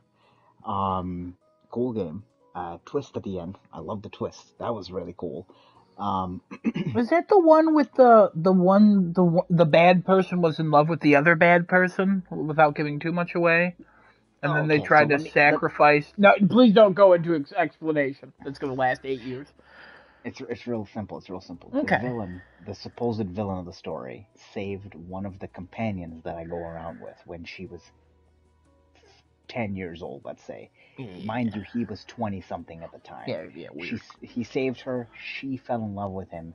By the time he was 40, she was 20, and they fucked. And that was Sketchy. fine. Apparently, that was okay. It was I don't know about okay. that. No problem in that. That was that was one of the scenarios in the game. It was just like she went through a lot of trauma. She actually saw everyone around her get murdered. Yeah, when because she at was the that end, young. the one wanted to sacrifice for the other, but then the other didn't want that, so they sacrificed themselves so the other two can get out. That was Yeah. that's a Okay, I bit of remember. explanation for that. Yeah. Yeah. Yeah. Okay. But yeah, it was that was a game. That That was was a a good game. game. Yeah. Solid game if you're a Persona fan waiting for Persona 6. It's not gonna have everything you need, but it'll have like about 75% of things that you're looking for in an Atlas title. Still waiting for Persona 6. But That's about Persona its 4 Metacritic Golden's score coming too. up. It's coming up real soon. Persona 4 Golden. So get ready to empty your wallets and play that now. Oh God. That's it for Cool. me. Cool. Desinoto, what is your number 6? We have Ghost Runner. Oh. One of the 3 games I platinum this year. Very good. Oh yeah. Tell me more. I saw this game probably I think like a few years ago is when they first showed the game, because it came out in 2021, I believe so. I think, and then it got, I don't know when the PS5, I don't know if the PS5 version came out with the game, but I picked that up, and it was very different from every other like action-y type game that's first person, which, I mean, there's really not many of those either. Like Mirror's Edge, that was one, where it's like parkour plus killing enemies at the same time. That's probably the closest thing to Ghost Runner, but like the coolest thing is you're a cybernetic ninja dude, and you can run on everything, any wall, any surface in the level. Even if like you fall down, you can run on a wall that's like far below your like, the normal platforms and try to get back up. Um, Super fun game. Uh, I only hated the last level because it's so. Oh God, it's probably fucking. Oh my God, I almost stopped playing it because of how obscenely difficult it was, purely based on how everything was set up in that last level, and it wasn't. It felt like it really wasn't that doable unless you like do things you're not really supposed to do, I guess. I don't know, it's hard to explain, but that took a while to get through. I died probably like 50 to 100 times in that last level, in different areas too. It was pretty long platforming sequence. But I think that the thing I like the most about it in the game is you don't have to you don't have to buy anything other than the DLC pack, which is extra story to play. So all the unlockables you can unlock by just doing things in the game, which a lot of games don't really have. Um, as a, I mean, I feel like they're getting back to that era where like it's everything in the game you can unlock just by playing. Don't have to buy a season pass. Don't have to buy Tell that to EA. microtransactions for every different color suit you want. In this game, you get like I think 10 different. Uh, it was had to be at least like 10 to 15 different blades, and then something else you can customize too, but I forgot what it was. But everything's unlockable in game. Really fun platforming action game, and I got the platinum. Cool. Yeah. All right. I remember watching you play that, and it was real fun. Once you die, a lot of times. And then for I Yeah. think the first boss, I googled it for you because we didn't know what the hell to do. Didn't Yeah, I really. just kept slashing her. She kept blocking me, and then she would hit me off the stage, and she would Yeah, just. didn't make a lot of sense. But I'm glad you made your way through. And when you told me you platinumed it, I already knew. But at that point, I was still very happy. So cool, cool. My number 6 is The Wolf Among Us. This is the other Telltale game I played this year. I think I played Game of Thrones, but that game was. But The Wolf Among Us, it's my favorite Telltale game. It's better than the Batman ones. I didn't play the Walking Dead ones, but I watch those. I don't care for the Walking Dead universe. It's just not my type. Um, but Wolf Among Us, I really enjoyed. I I went in with expectations kind of on the floor, so that probably helped cement this as The my floor is real favorite. low. Yeah, but that probably helped cement this as my favorite Telltale game. But I just loved everything about it. I'm excited for the second one. I think that comes out next year sometime, or might be undated. But yeah, that's my number 6. Kevin, Cool. before we Yo, get into the top 5, everyone got their top 5. Is everyone excited for their top 5? yes. I'm excited. Cool. Does anybody have any honorable mentions? We'll take those when we get down to number 2 before we get to 1. I just want to let everyone know because I know Genesis and Destinota will make a list if I tell them now. I have 4 honorable mentions. I knew you did, Kevin, because you prepared right before this I did. podcast. You prepared. Yep. I prepare. And Genesis, I know you did, but you also only had a top 5 originally. Well, remember? I made the top 9 on the and fly real quick. and then you got to 10. Remember? You got to 10. Yeah, that was because of you. I won't Yeah, give myself credit for yep, 10. Yeah, that was because of you. I don't know if you have an honorable mention or anything, but if I do. not, this is your time to think about it. Destinota, same thing. Kevin, I got 2 of them. Yo, what's your top 5th game of the year? at number 5, Signalis. I don't even know how you're supposed to Oh, pronounce that game, yeah, but it you is. found You're how to Yeah. correct. pronounce it. Okay. I haven't really played a ton of this game yet because Call of Duty got all its updates. And because another game was taking up more time because I bought this and another game at the same time. But more on that later. Um, so Signalis, very, very Resident Evil or Silent Hill vibes going on there. And let me tell you, coming off the back of playing Lamentum between last year and this year, oh, it's scratching that itch again, baby. Except this time it's sci-fi. Um, I can't wait to dive more into this game and play more of it. Call of Duty's got to slow down a little bit so I have time to play other games.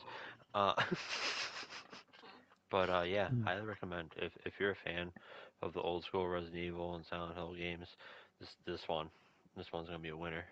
You can even select an option to keep tank controls.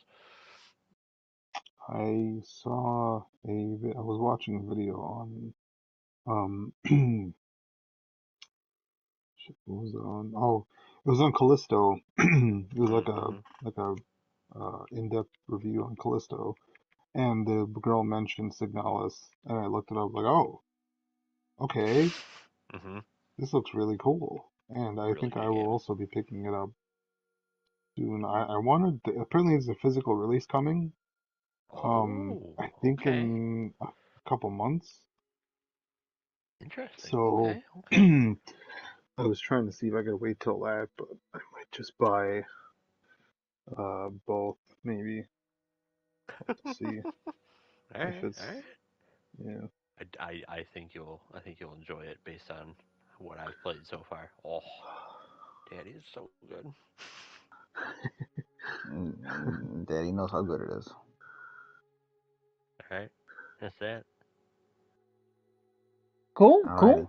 Genesis, 5th game of the year. Here we go, boys. Top 5.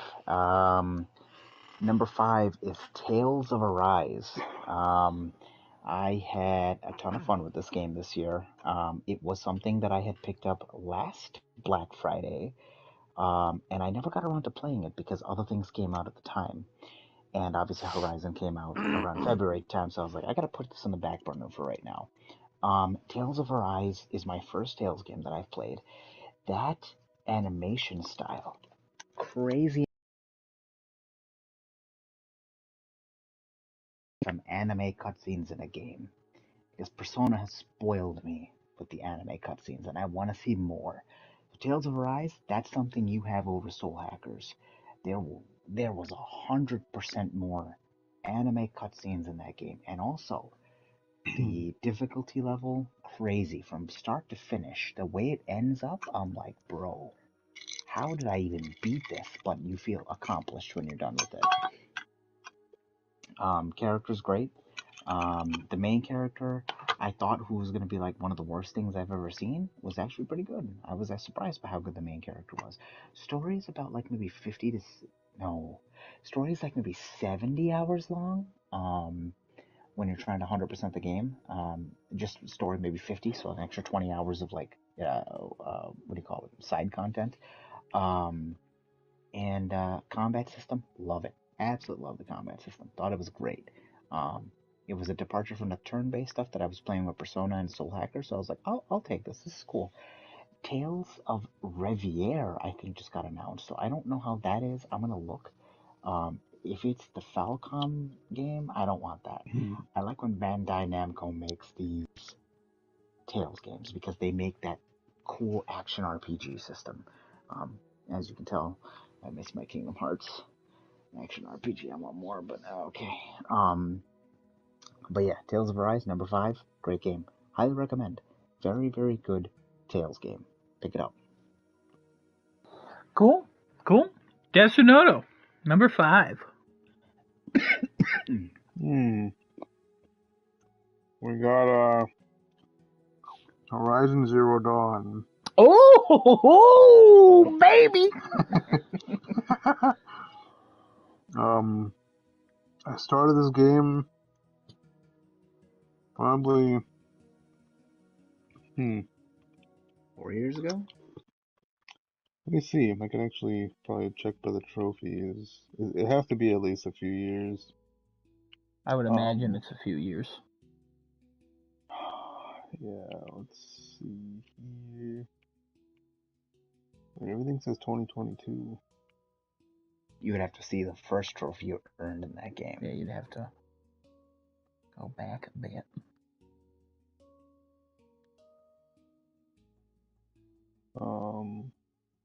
We'll chalk it up to 2017 for time's sake. Maybe I just didn't actually get any trophies back then. I just looks like you got some in March of 2017. wait. Where do you see that? Literally in your trophy list. All I see is 2022. Oh, never mind. I was reading mine. I'm on drugs. Yeah, 2022. It's only 2022 for you. So maybe you didn't get any trophies back then. Okay. Yeah. You know what? I had started the game in January and I finished it much later. Yeah, you finished in August. That's what it was. Yeah. So. Wild. What a wild yeah, ride that was. Horizon. Pretty cool game. We got we got the female heroine, Aloy, running around this whole barren wasteland of technology. Interesting way to explain this. Yeah. The story was interesting. The gameplay was pretty fun once you get some skill upgrades. I like to slide and shoot stuff, jumping and shooting stuff.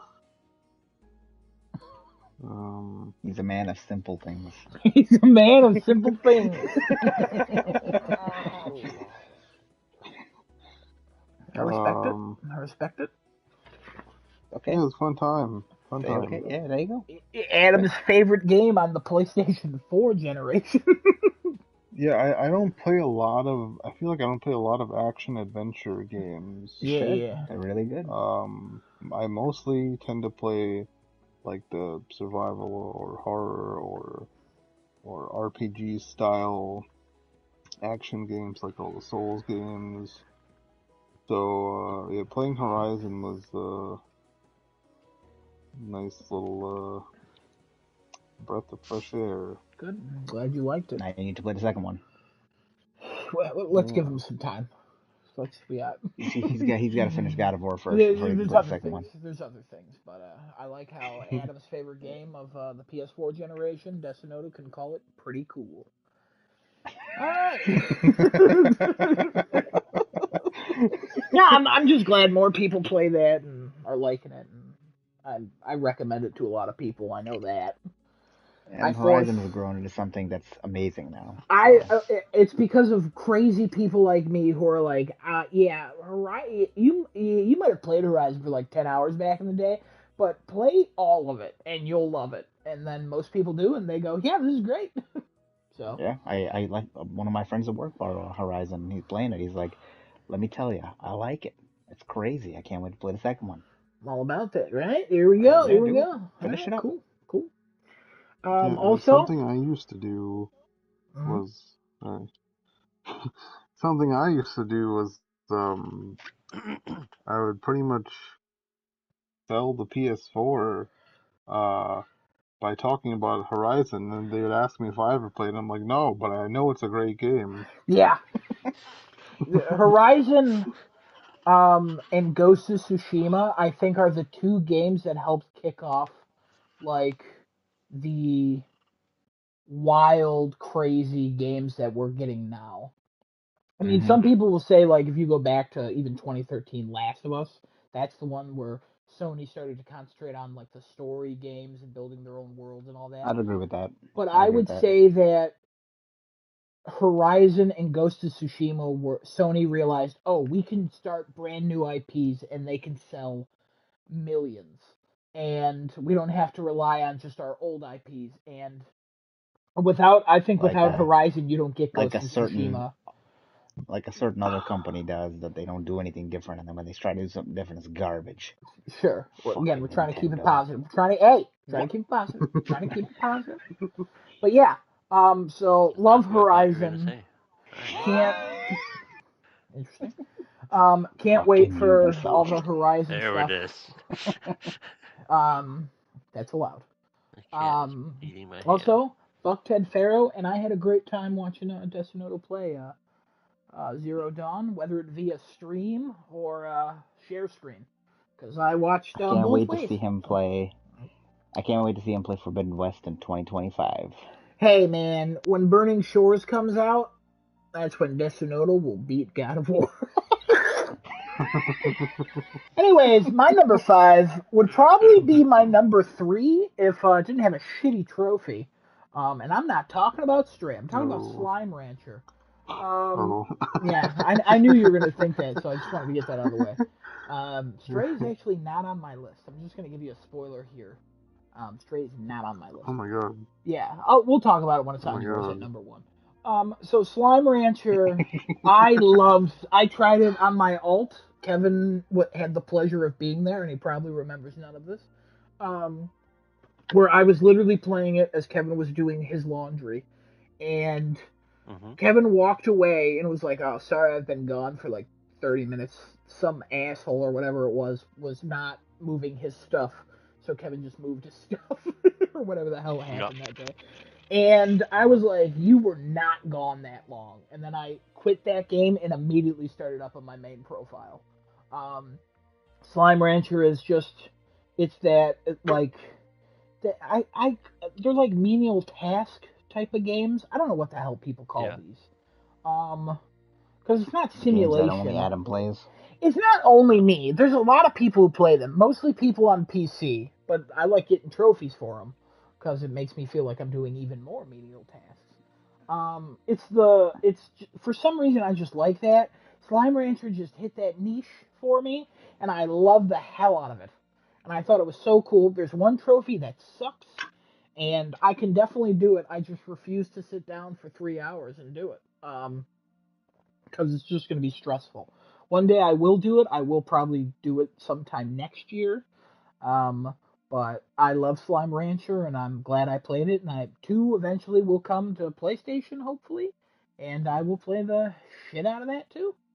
Kevin, what's your Hmm? number 4? Number 4. Number Stranger of 4. Paradise. Oh! This game Wow. had no reason being as good as it was. But let me tell you something, it was also broken as shit. Mm-hmm. You gotta love a game when it's like, hey, you died to this boss, cool, we're gonna spawn some tips on how to beat the boss. And there are at least 2 bosses in that game where you read the tips and you're like, this doesn't work. I do recall you This guys is going just a through flat that. out lie. We're like, why? You're telling me to take fire off of the boss. How the fuck do you want me to... Oh Nothing takes man. the fire off the boss. Now What the let me fuck see. do you Let me mean? also say, Stranger Paradise, you win a special award. You want to know what your special award is? What even is difficulty anymore? You know, no. What's the difficulty Oh curve? my Don't god. make a difficulty curve. Make a difficulty Swerve. friggin' EKG is basically what it is. Oh, you didn't want to use Swerve? No, Now EKG is better. It's just it's at one all over the point place. we'd be good. So One is this. point we'd be Yeah, whatever. dying. Another point we'd be like, this game's too easy. Another point we'd be like, why are we dying so much?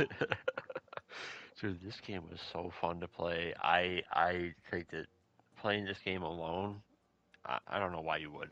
Playing this game co-op is great because you can play the entire thing co-op. It's not like Hmm. Dark Souls where you have to like summon someone in just to fight the boss. No. Like you just go, and just play the game. And um, it it picks up and plays very nice, because you basically save your state, and then you just get re-invited by your friend when you want to play again. Um, you'll level up at the same rate. It doesn't matter who's getting the kills or anything like that. It's such a good co-op game for an action adventure game. Really just action, not much adventure at all. The storyline, total shit. But you know what? So was Final Fantasy One. I'm still intrigued as to where they're taking the storyline because they kind of rewrote a few things.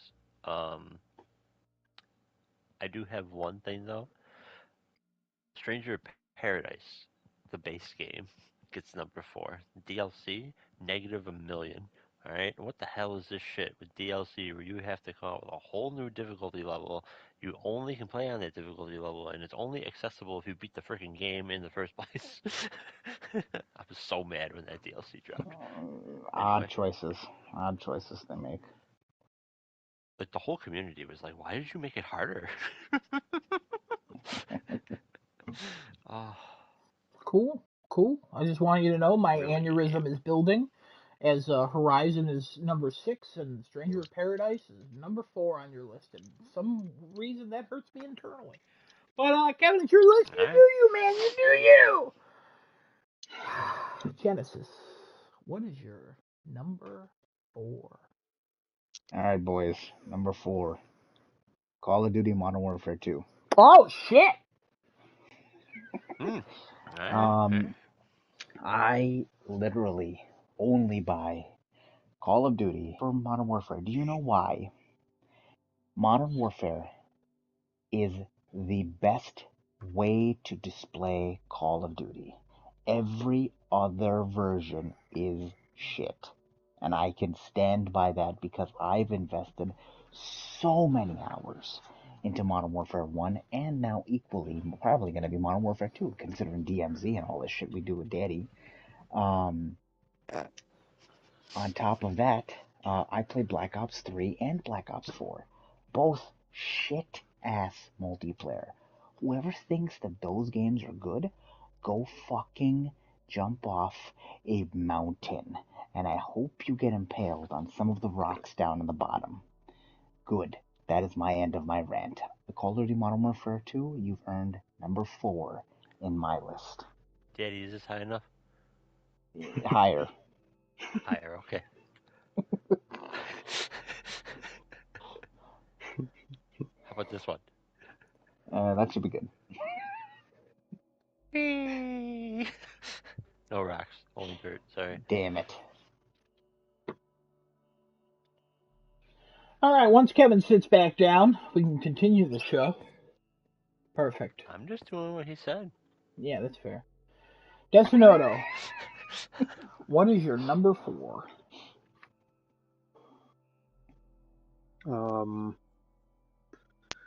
It is God of War, even though I haven't finished it yet. I mean, I haven't finished a lot of the games on this list, so No, Yeah, that's But fine. Adam is currently at the No. verge of an aneurysm. Hey. We're positive. This is a positive episode. That's the stroke. That's the stroke kicking in. Desinoto, continue. So this is another game that I talked about very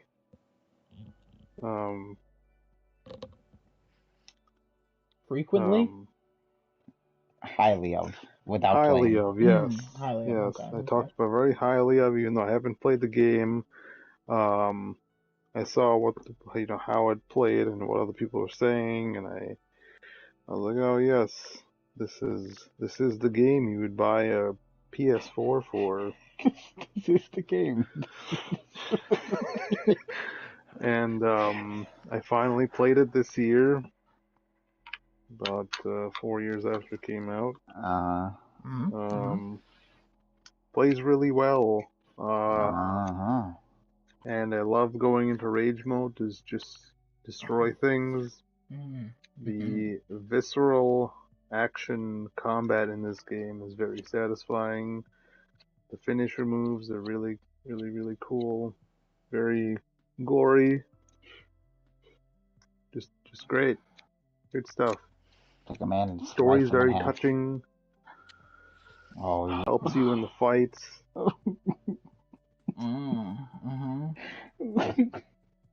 Elevated action game with a strong narrative. Good. I'm glad you like that. Hopefully one day get to it, finish it, and then you could play a little game that came out after it that we might talk about later. Please, no, please. Just beat it and play Ragnarok. You'll understand. Hey, no spoilers.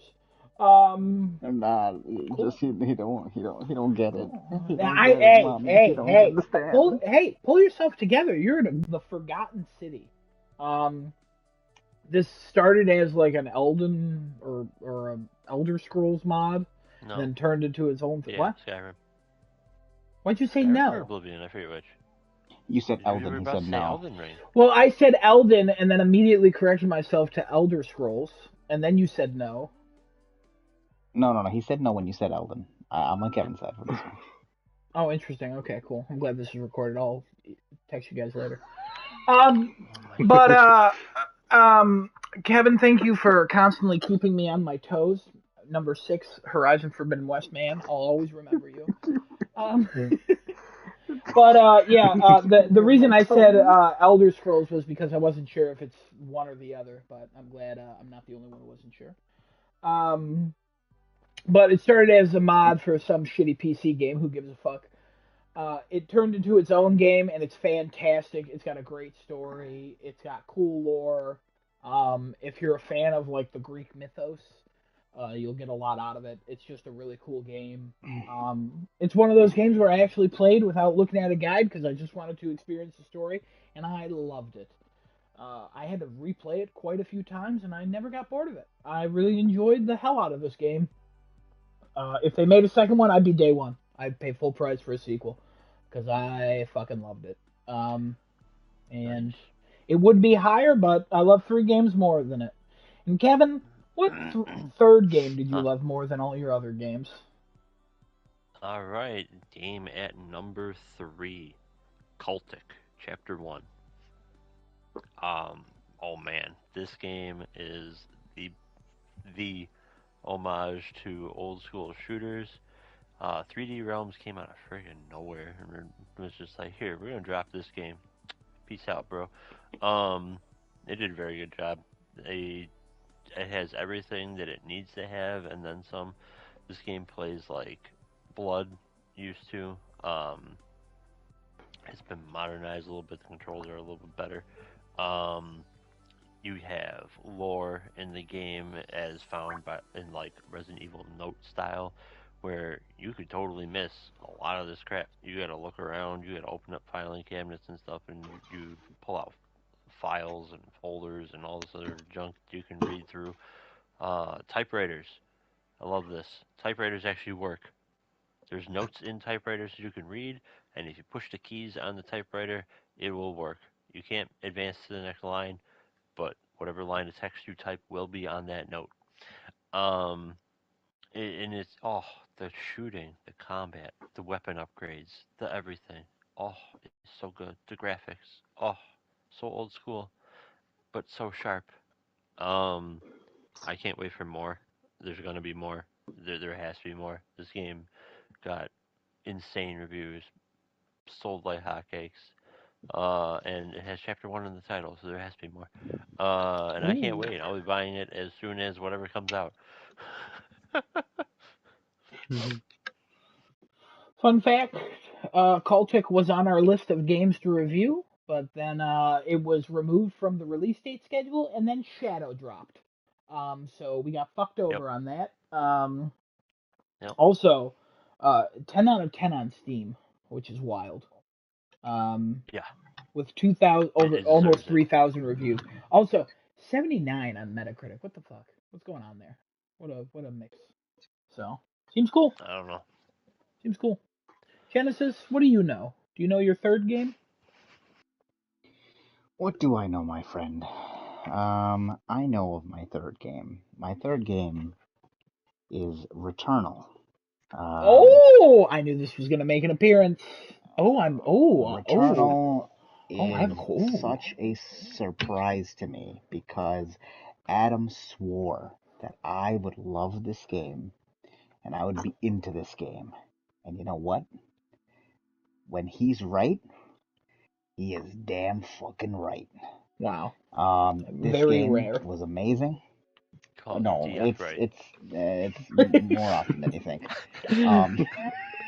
Oh, believe me, it's not. Um, I got a list. so this game was amazing, and I got the pleasure and the honor of playing with Kevin. He walked me through a lot of it when we were playing co-op. It was a ton of fun. Let me tell you, Returnal, yes, I think Kevin was right. Returnal co-op breaks this game, but like it was so fun. It was crazy. Um, I had a lot of fun in co-op, and I, till this day, still cannot understand what the fuck is happening in this game. Yeah, you're not Dude, done with it. was Neither the am I, technically. wheelchair the fucking villain? You Was the gotta play fucking more, car man. the villain? Your I trophies do, are I still do. under 50%, if I remember correctly. All I gotta do is the surveillance of all the Find realms stuff, that I yeah. was in. I'll So help you. once I do that, we should be I'll fine. We play should any be day. good. You tell me. But you gotta, please, I beg of you, play Tower of Sisyphus, because I want your brain to break more with this storyline. I haven't even finished it. I want your brain to break. I can't wait to hear you. When you play Tower of Sisyphus, if I'm around, I'm watching you, because we can't do that co-op, unfortunately. I I am scared, Daddy. I like to hold your hand. I know. You'll get through it. You Um, did really well. You can Don't share screen. change yourself. You can digitally hold your hand. So Yeah, yeah, but I like to physically touch Daddy. Anyway, you don't do. look into that. Well, Don't think about that one. Don't listen to that one. you did really well though, honestly, when you were playing that game. I appreciate it. Don't look at that last thing I said. So Returnal makes it in the top 3. Fantastic game. So sorry it took me so long to play, and I really got to tell you, Adam, thank you for being right. I'm still shocked that you didn't think that that was a game for you. And when I looked at it, I was like, man, this looks like a Kevin game, and also looks like something that Genesis would play. Very shocked by that. But hey, I'll take a win when I can. Speaking You of deserved it. wins, that was a bad one. Destinoto, what's your third?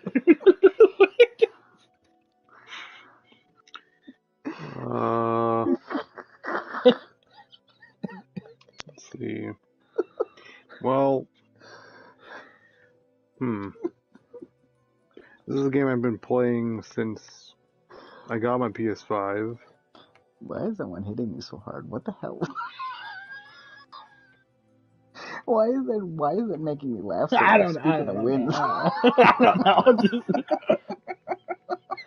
I kept trying to think. I'm like, there's 3 points on a W, and then I'm like, no, there's like 5. But whatever. All right. Anyway, What's Dustin, the? I'm so You've been sorry to keep playing this going. since the PS5 came out. Yeah, This it's better the not be the Yu-Gi-Oh! Demon Master Duel. Souls remake. Oh, thank God. Okay, cool. Now, this might not be game of this year, Yeah, hey, but this is your list of what you played this year and what you want to give it. Did you play this year at all? yeah, I did. I got the platinum for it this year. Oh, okay. Yeah, this counts. Pretty much went around doing all the 99% stuff to get all the spells, all the miracles, and all the there's 2 kinds of magic spells like fire and something else, but I got all that stuff. I played through the game, new game plus 3, I think. So I played through the game about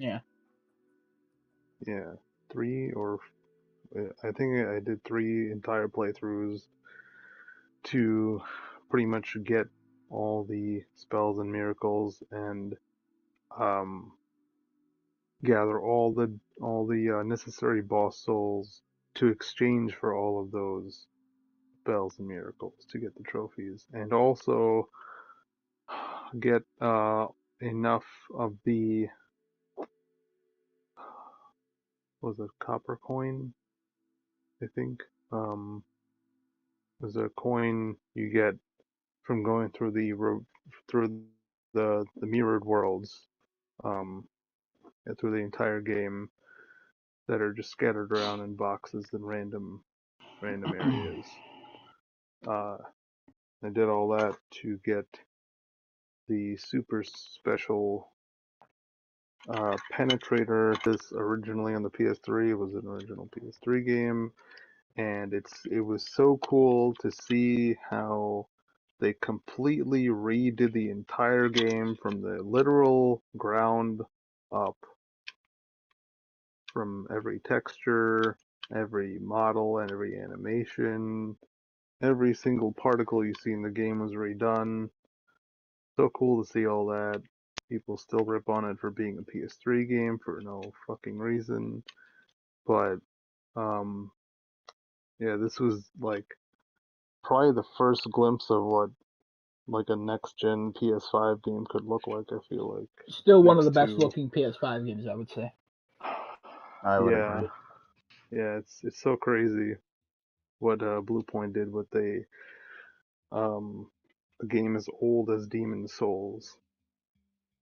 And I still have my video of the reaction of my screaming. As soon as I heard that soundtrack play in the background and I saw the shadow coming up on the grasslands, I just fucking lost it. Oh my god. Yeah, great reaction video.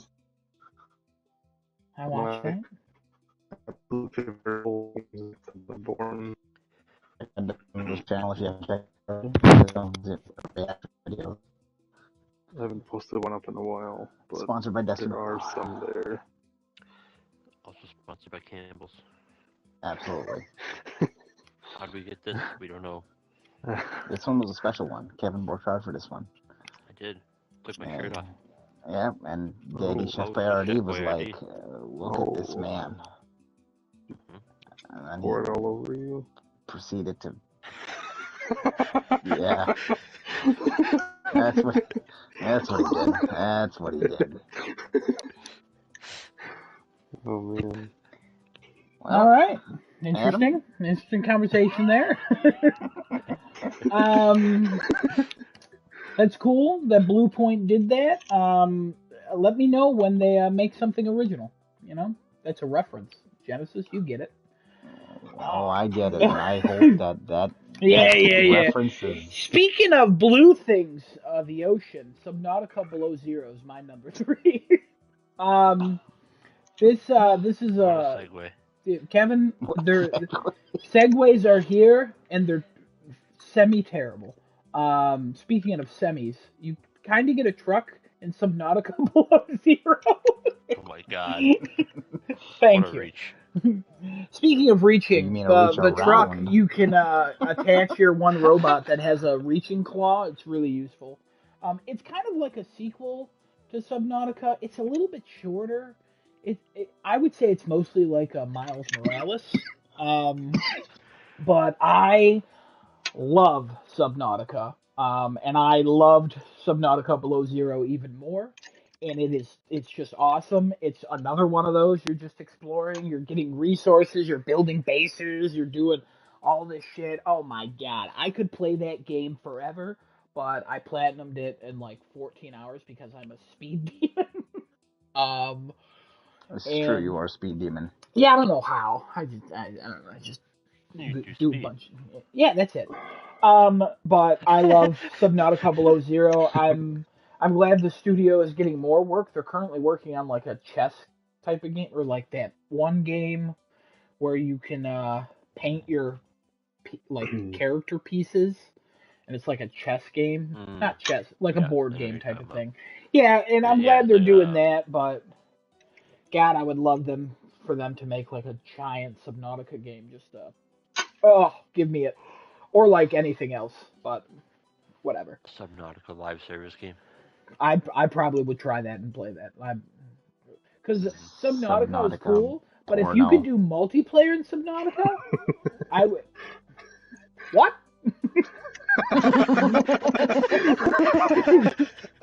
Wow. Speaking of pornos and going number 2, Kevin, what's your second game? Wow, what a transition. Kevin, it Best was a transition I've ever transition. Second seen. Speaking of second transitions, that game. one category that's on every porn website. Kevin, what's your second Yeah. game? Don't think about that. Game Don't think about number 2. Ghost Song. Oh. Ghost Song Boo! is I feel like you pause Metroidvania. every time, and I feel like we're supposed to cheer, so I wanted to boo there. Alright. Ghost Song at number 2. This game, Metroidvania. Honestly, this game is what Axiom Verge 2 should have been. Ooh, shots fired. Axiom Verge 2 is really disappointing. Um, but this one does like an open area a lot better than Axiom Verge 2 did. I don't know why I keep comparing it. Maybe because I was looking forward to Axiom Verge 2, and it got so bad so quick. Ghost Song is really good. Really interesting mechanics going on in it between ranged and melee combat. Um, it's almost a blatant ripoff of Metroid, but you have your arm cannon, and as you're firing that, it overheats. But when it overheats, yes, you're not as effective at range anymore, but your melee is more effective while you cool down because it is overheated somehow. Um, I don't know. Really, mechanics. Boss fights are interesting. Boss fights are numerous. There's like also like elite enemies or whatever you want to call them that come onto the screen. They have like names, a la a Dark Souls style game. Um, really fun. I have no idea where the hell it is I'm supposed to go at the moment, but you know we'll figure it out eventually. And yeah, good game. Good game. Can't recommend that high. Can't recommend that enough for anybody who likes Metroidvania games. Cool, Nice. cool. I've heard good things about it. I've seen a little bit of it, and I remember you being upset about Axiom Verge 2, so I'm glad this filled that or quenched that thirst. Axiom For, Verge 1 was so good. Also, highly recommend Axiom Verge 1. Don't play 2. cool, cool. Hey, speaking of not playing 2, Genesis, how about you play us your 2? What's your 2?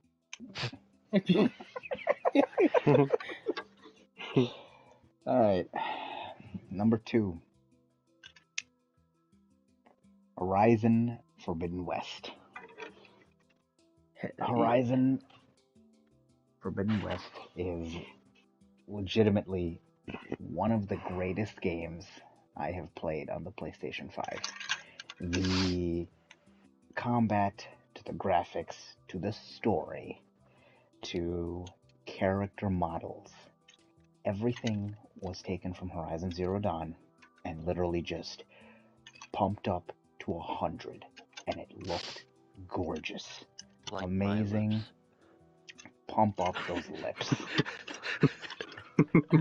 Okay, interesting. This is a game that I cannot recommend enough.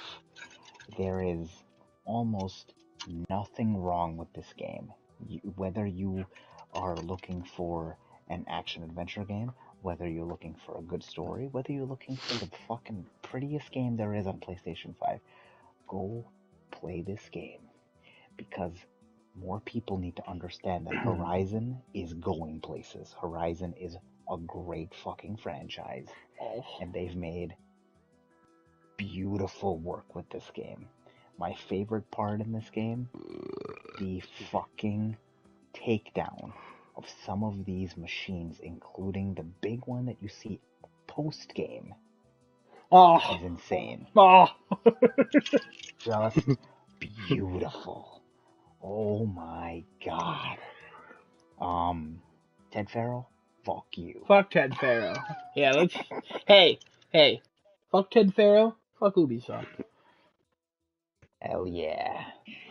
White power, baby. No! What the? Why did you have to ruin the episode? Now we gotta stop recording. We gotta trash it. We gotta start it. Why would you even say that? No. Don't joke about that.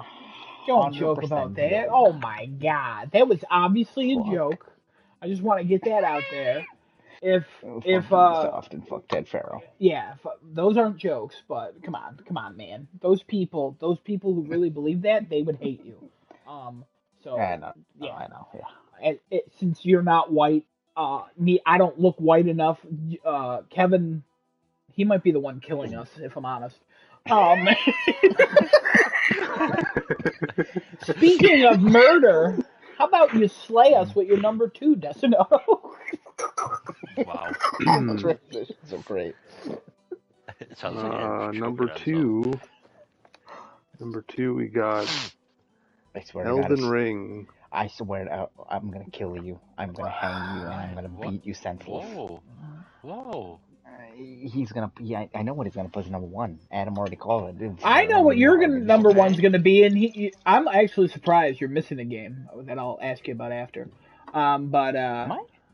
Yeah, we'll talk. We'll maybe it's in your honorable mentions. Contest to see if somebody can name my number 1. Vampire Survivors. Desunoto, what's your number 1? What? What's your number 2? Yeah. Keep going. What about Elden Ring? It's late. We gotta hurry up. What's your number 2? Why is Elden Ring your number 2? Or your Kevin, correct me. No. Wow! Is my number 2 because I died probably like 50 or 60 times to the first boss, but then I beat him, and that gave me the strength to progress further into the world. Cool. And how far have you progressed? And the strength was fleeting. I see. All right, cool. 30%, maybe. That's not bad. Hard to tell. Yeah, big game. Because I'm like outside the castle walls, and there's another big dude that I have to kill, and I kept dying to him, so I stopped fighting him, and then I went somewhere else. And then have you tried talking to him? You know, that goes a long way. He's not a good talker. Is he a looker? Unless you're talking about striking lightning on the ground. I'm not. I do not know what that reference. All right, Elden Ring. Anything else to say about it, or you gonna get back to it? Really beautiful world. I will get back to it. Probably soon. Cool. Yeah, really. A lot of new features added from the last time I played the Souls game, like all the verticality, the stealth, lots of options to do combat in that game. Very nice. Very nice work, Cool. Miyazaki. Cool. My number two, speaking of games that come out around this game that ruins how great this game is, because every time this game releases, a game of the generation releases. My number two is also Horizon Forbidden West. Um, it's cursed forever. I can't wait for Horizon 3 because the next game of the generation is going to come out 2 weeks after it. Um, so everything Genesis said was absolutely true about Forbidden West. The animation is beautiful. It's my favorite PS5 game, hands down. It's the most PS5 game of the PS5 games that I've played. Um, Mm-hmm. it's absolutely beautiful. It's a game that I've spent probably collectively 5 hours just in the photo mode because I just enjoy like just posing in front of the hippos. Um, um, I did a slideshow of Aloy jumping into a hippo's mouth. It's ridiculous. I entered into a PlayStation centric photo mode contest with Horizon Forbidden West. I came in second place. I didn't win anything. Don't worry. Whoa. Yeah, Wow. I know, crazy. But yeah, I fucking love Horizon Forbidden West. Like I said, Horizon Zero Dawn is my favorite game on PS4 and like one of my favorite games of all time. Um, I just think that story hits.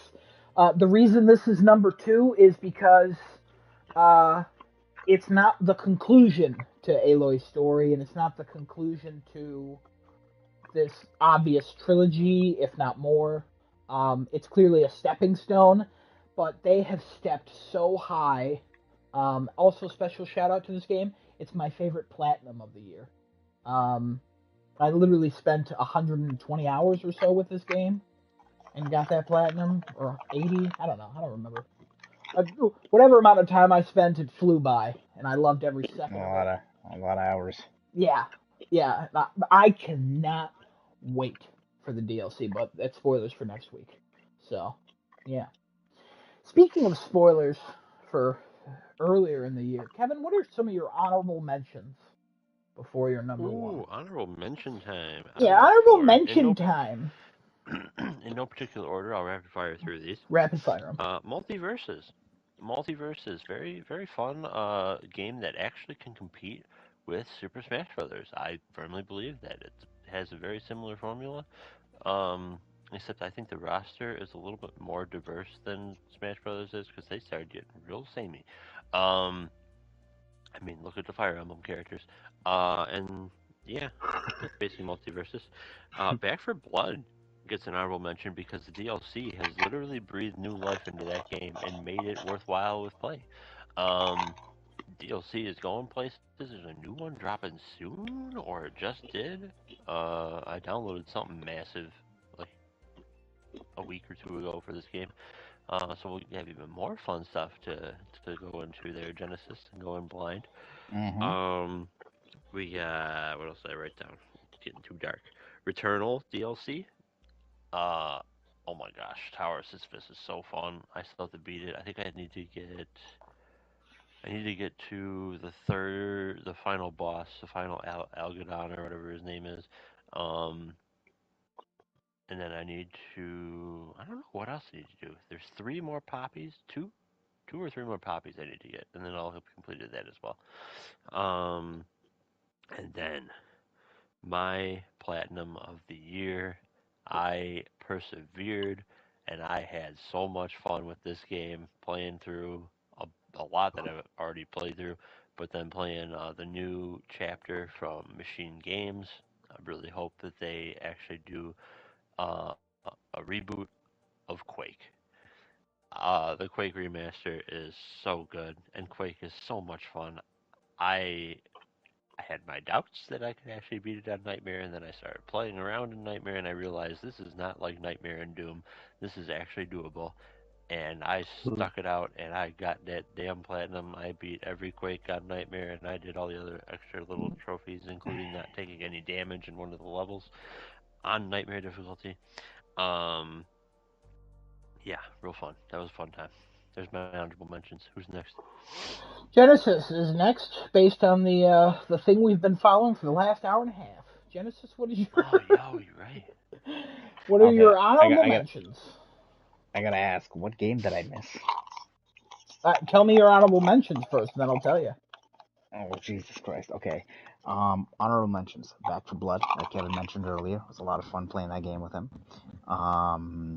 I have Gundam Evolution. We played the beta for this. The game is out already, but I feel like the beta was enough. We played, I mean, it was just extra characters we didn't get to play as, but Gundam Evolution, fantastic, cool game. I will play more once Call of Duty comes down with all of its DLC, with all of its content that's coming out. The Crash Bandicoot 4 game, it's about time. Played that one. That one was cool. Honorable mention for that one. I didn't play much of it, but for the time that I did, eventually I will get back to it. Probably beat the story and be done with it. It is a very hard game. And there was one more. Oh, of course, I have to mention this one. My Name is Mayo 3. So, what other game can surprise me with vastly different elements than the previous two games where I'm walking through a forest as a jar of mayonnaise trying to figure out who my father is. Amazing. Wild game. Love it. Wild game. Wild game. You did not mention the one I thought you were going to mention. What did I miss? Carrion. Was that this year or last year? I couldn't remember. remember. It was this year, February. I apologize. Yeah, I'll you got that platinum this year. So okay. I thought that would be in your your number 9 or 10 or something. No, Carrion was a good game, but it was cool. Okay, all right. Well, there you go. Desunoto, any honorable mentions? I don't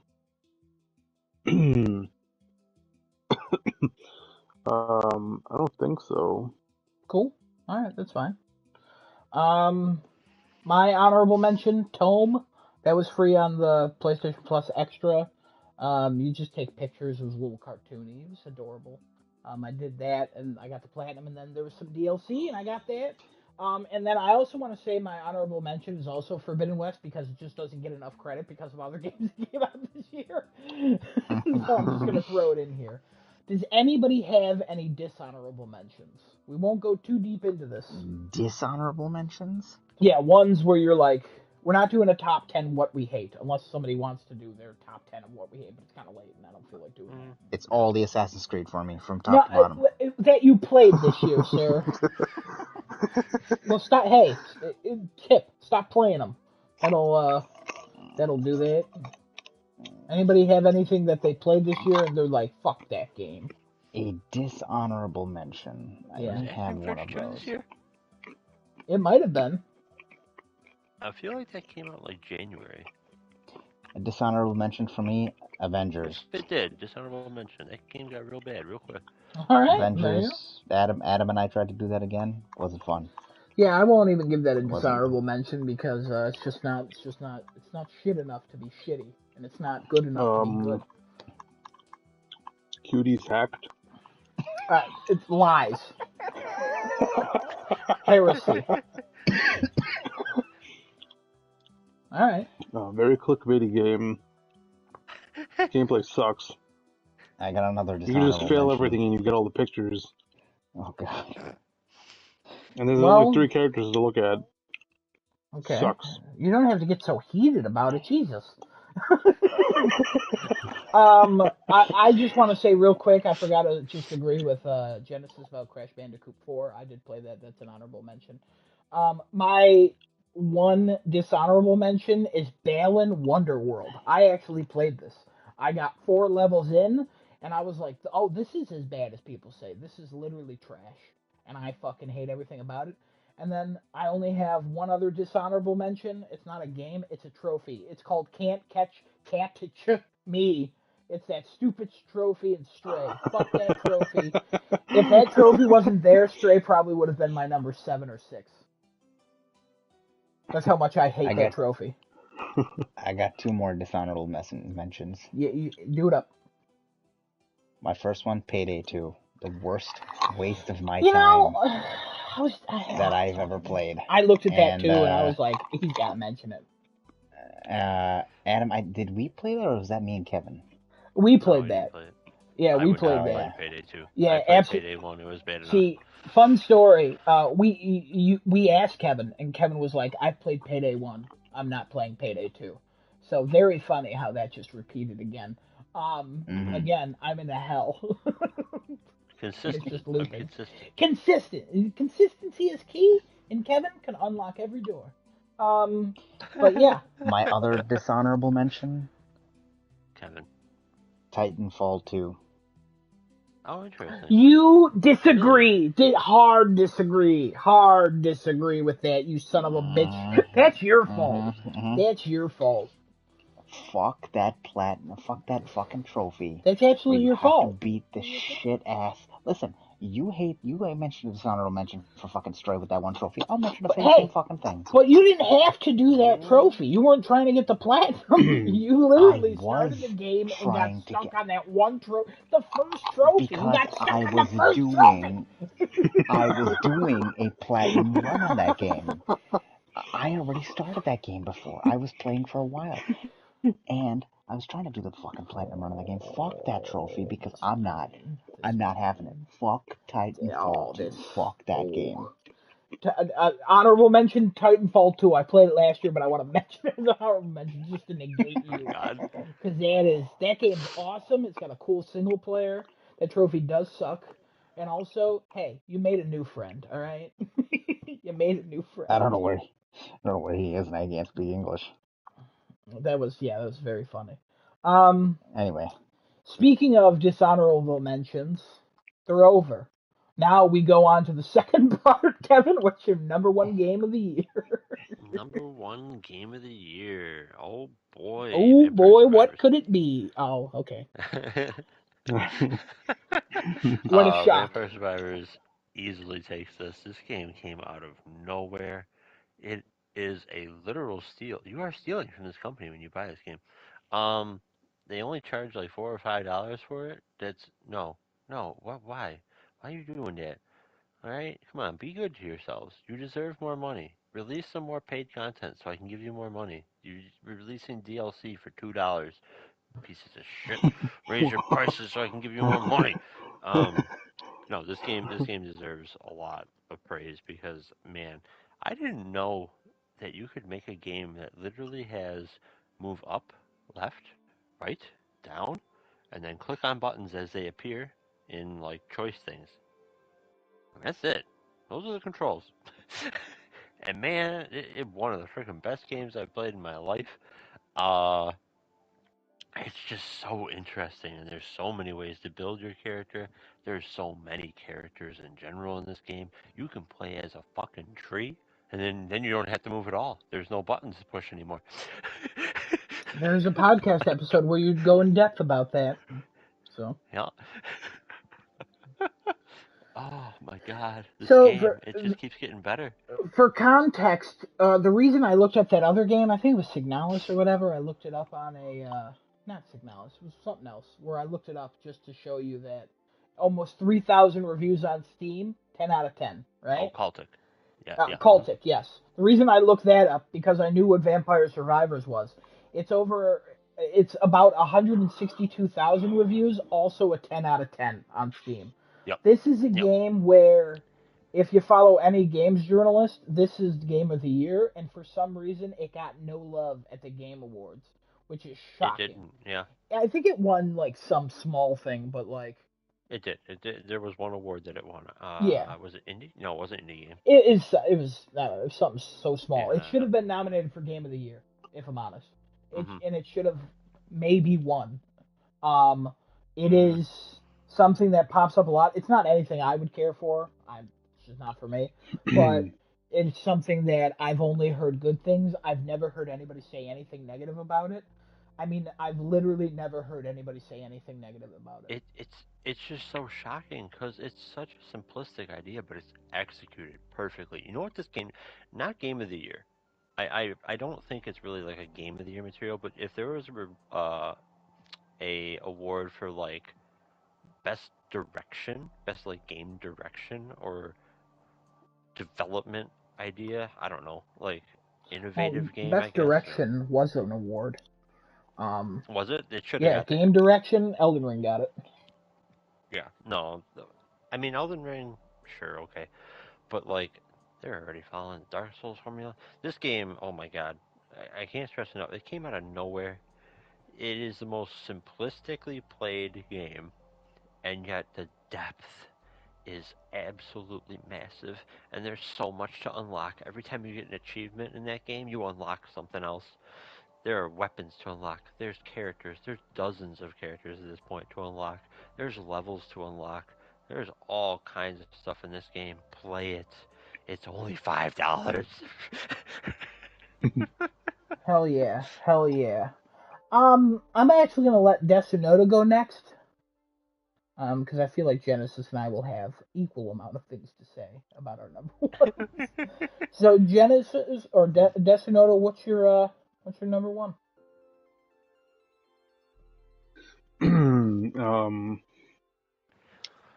It is Horizon God of Stray. I'm glad some people found this funny.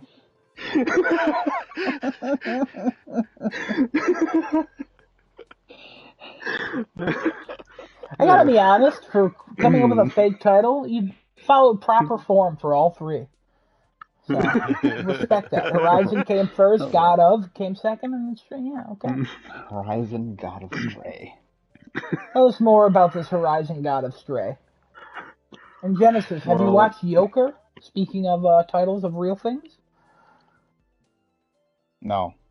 Alright, cool. Anyways, that's an order or I'll continue.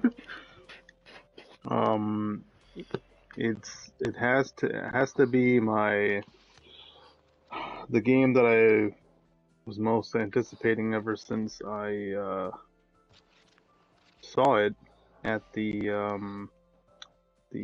PlayStation Future Games uh, Showcase. Future Games Showcase. Correct. Yeah, they showed a cinematic trailer with this really like rundown society with robots, but with human like qualities, and they showed a cat. They showed a fucking cat in a video game, and then they showed the title, and then I was like, yes, sir. Yeah, then you found out you were playing the cat. Yeah. And then I found out I can actually play as a cat. And I love cats, even though I don't Internet have one. exploded. The end. And yeah, everybody just went fucking crazy because the way you can control the cat in the game is so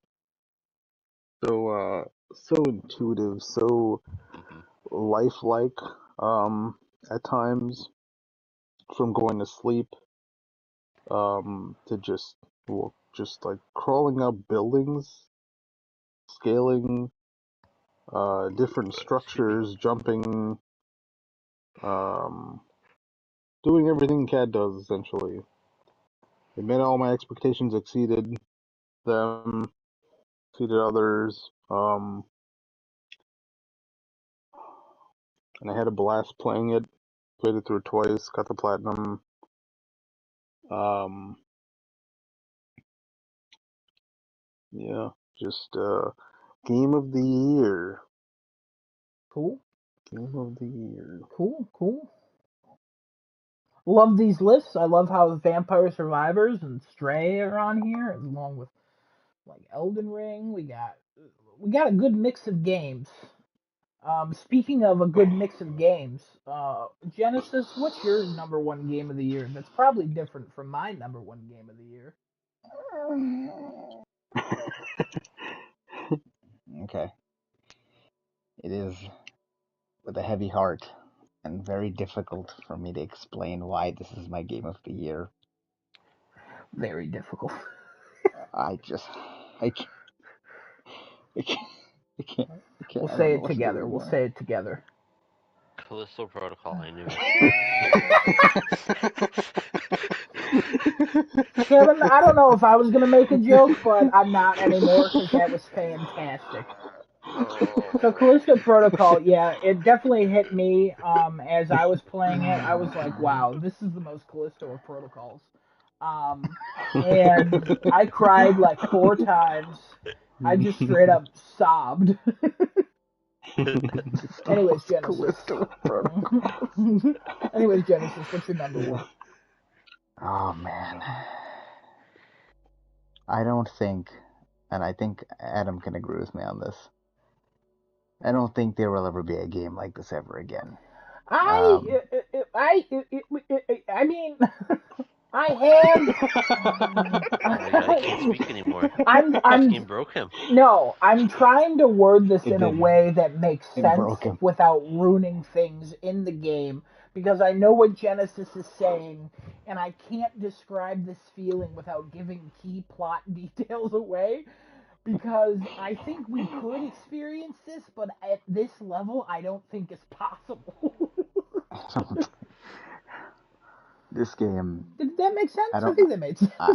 I don't care if Elden Ring won this. This game is the game of the PlayStation 5 generation, I think. God of War Ragnarok is my game of the year. And this game is the second game that I've played that has made me cry. Like, physically break down as a man and just cry. It just... Kingdom Hearts 3 was the first one, obviously, and you know that just, my wife looked over at me and said, "What are you crying for? What happened? Who hurt you?" And I was just like, I can't. This is the second game to do that. That was the night when I said we were divorcing. Oh, Wow, interesting that was the night, because he had a wife already at the time. So Genesis broke some laws. 2 marriages. Again, Or were you his wife? I can't go into detail for obvious reasons, but I can. if you So what happens haven't is, played, if you haven't played this game yet, do yourself a favor. Get yourself a PS5. Download God of War 2018 and God of War Ragnarok. Play both of these games. You need to experience this, because this is a story. Oh, God. This is a story that's made me want a son forever. And I cannot wait to go through this all over again with my son when I eventually have one. Let's hope not in the same way. No, please. But very rarely have I played a sequel to a game and it made me appreciate moments in the first game even more. I feel at this point, everyone knows Genesis cried at Kingdom Hearts 3, and then shockingly, this game broke him down, I think twice. Yep, I twice, 2 times. cry at almost every video game I play if it nails any moment. And when I say I cry, I like tear up. And if it's strong enough, a tear will fall down my face. Like one, it's always my left side first, and then my right side. I broke down as a man. Yeah, Forbidden West, the ending of that game, it's not worth crying over, I'll be honest. But for me, it made one fall out of my left eye and one fall out of my right eye. To describe how I felt at 2 or 3 moments in this game, I literally sobbed. I teared up, and I didn't, like, in the beginning I teared up, and then about 10 minutes later, I had the one tear fall out of my left eye and the one tear fall out of my right eye. Then for a few hours, nothing. Then we get towards the center of the game, and, you know, there's some moments that hit, and again, same thing. Then we get towards the end, and it is just the waterworks show. It's like I'm watching the ending of the Batman. Because I'm glad I was home alone at that point. Because somebody would have walked into my room and would have been like, what the fuck you crying over? You would have thought like someone in my family died, or like I just found out horrible news or anything. But this game just fucking broke me. But it broke me in a way I didn't expect. And to experience that with Genesis as well, it fucking broke me again.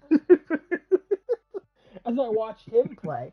So we're just two grown men in our 30s. I'm watching Genesis play, and one of the final cutscenes happens, and we're talking, and then all of a sudden we just go quiet for like 4 minutes, and we're just like, and then when we do speak, there's clearly pain. And also, the combat's real good. I sobbed. You already cried, and I was still in the middle of sobbing when I spoke, and I was like, I can't, I can't do this. It was a very vulnerable moment for both of us, and it was so difficult to speak about it. Let me put it in perspective for a second here. Kingdom Hearts 3, I cried from the final cutscene to the end of the credits. I was sobbing, and my wife got up and left because she's like, "You are a disgrace of a man. You are a loser, absolutely." Yes. I cried in the middle and at the end. Thank God I didn't cry throughout the entire credits, but you cried at one part that I didn't cry at. No, but I know. Yes, it hit me emotionally, but I don't have a child, so it didn't hit me like that, and it fucking wrecked you. Yeah. Oh yeah. Oh man. Oh my God. What a game. There's not enough things I can say about this game that it is a 10 out of 10. There is in my eyes, I'm sure maybe, I don't know, Adam can probably give you better, but in my eyes there is nothing wrong with this game. When I finished this game and my emotions were running high, I said this is probably the best game I've ever played. I don't disagree with that still. And I'm quite some time removed from beating this game. I'm almost a month removed from beating this game. That's how quick I beat it. Holy shit, look at me. It might be more than a month. Yeah, more than a month since I beat the game. Yeah, I think it's literally the greatest game I've ever played. It's not my personal favorite. That still is Infamous or Horizon. It's probably going to creep up there and take those spots as time goes on. Because over the last couple of weeks, I just kind of want to replay it. And let me tell you something. Adam has been hopping on. And Adam is halfway through his second playthrough of God of War Ragnarok that he has been hiding from his friends. Adam will go into offline mode. I am more than halfway through. I have rescued somebody from their camp, and then we took a boat, and then there was a character who jumped off that boat. To give you context of how far I am, I am also doing side missions. So currently, I'm at 114 hours in God of War Ragnarok. I am playing the shit out of this game. I'm still playing on normal because hey, Genesis is the better God of War player. Just want to throw it out there. But yeah, I love this game. I think it's awesome. I will probably beat it before Friday. And yeah, I don't replay games often, and there's literally no trophy that's forcing me to do this. I will say that statement needs to be retracted from Adam because he's the more efficient player. I will say, and I hope this goes on air and somebody ever hears this, I'm a better player than Maximilian, dude. Fuck you, You bro. are. Yeah, you are. Even the side quests in this game are fantastic. There's literally a side quest that Genesis did and Cooper did. And they both thought it was a main story quest, and I'm like, no, that is literally an optional side quest that you do not have to do. And it's just every side quest feels like it's just part of the story, and you're just building on the world. Used Cooper? We might have, but also it's too late in the podcast for me to care. But Koopy Boopy, perfect. he even might go for the platinum, and he did not want to do that for the first game because he didn't want to do the fucking smoky smokes. I forget what is I it? can't. Niflheim. He didn't want to do Yeah, that. I can't wait for him to try what some of these fights are because he He's was not on having a normal, fun and I time with wouldn't some be of them. surprised if he bumps it down to easy because that's what he does if he wants to platinum a game. And honestly, I don't knock him. So yeah, God of War Ragnarok, my number one, Genesis number one.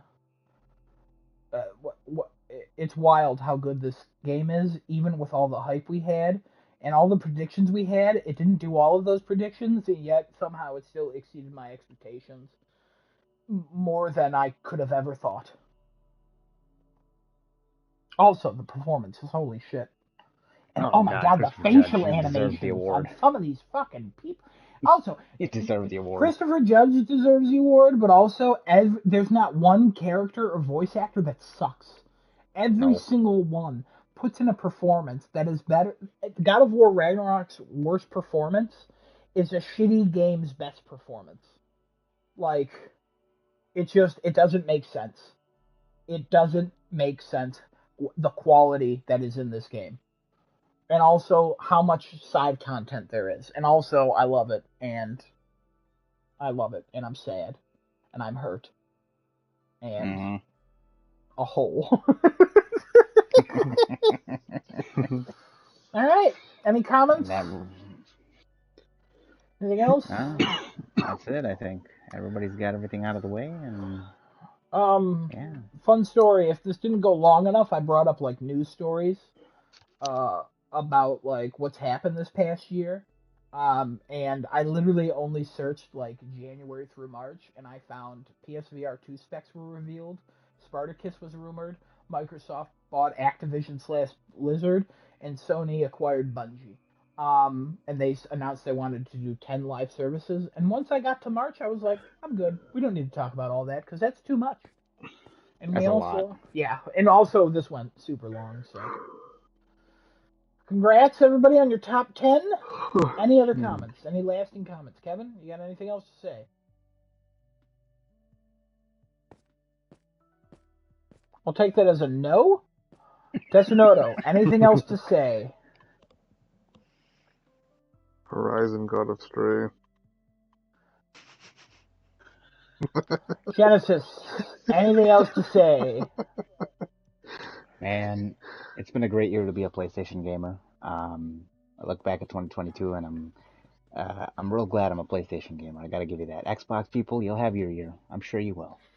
This year definitely was not your year. Sorry. I look forward to 2023. We'll have that for next week's podcast. Yeah. And it's been a great year being on the cast.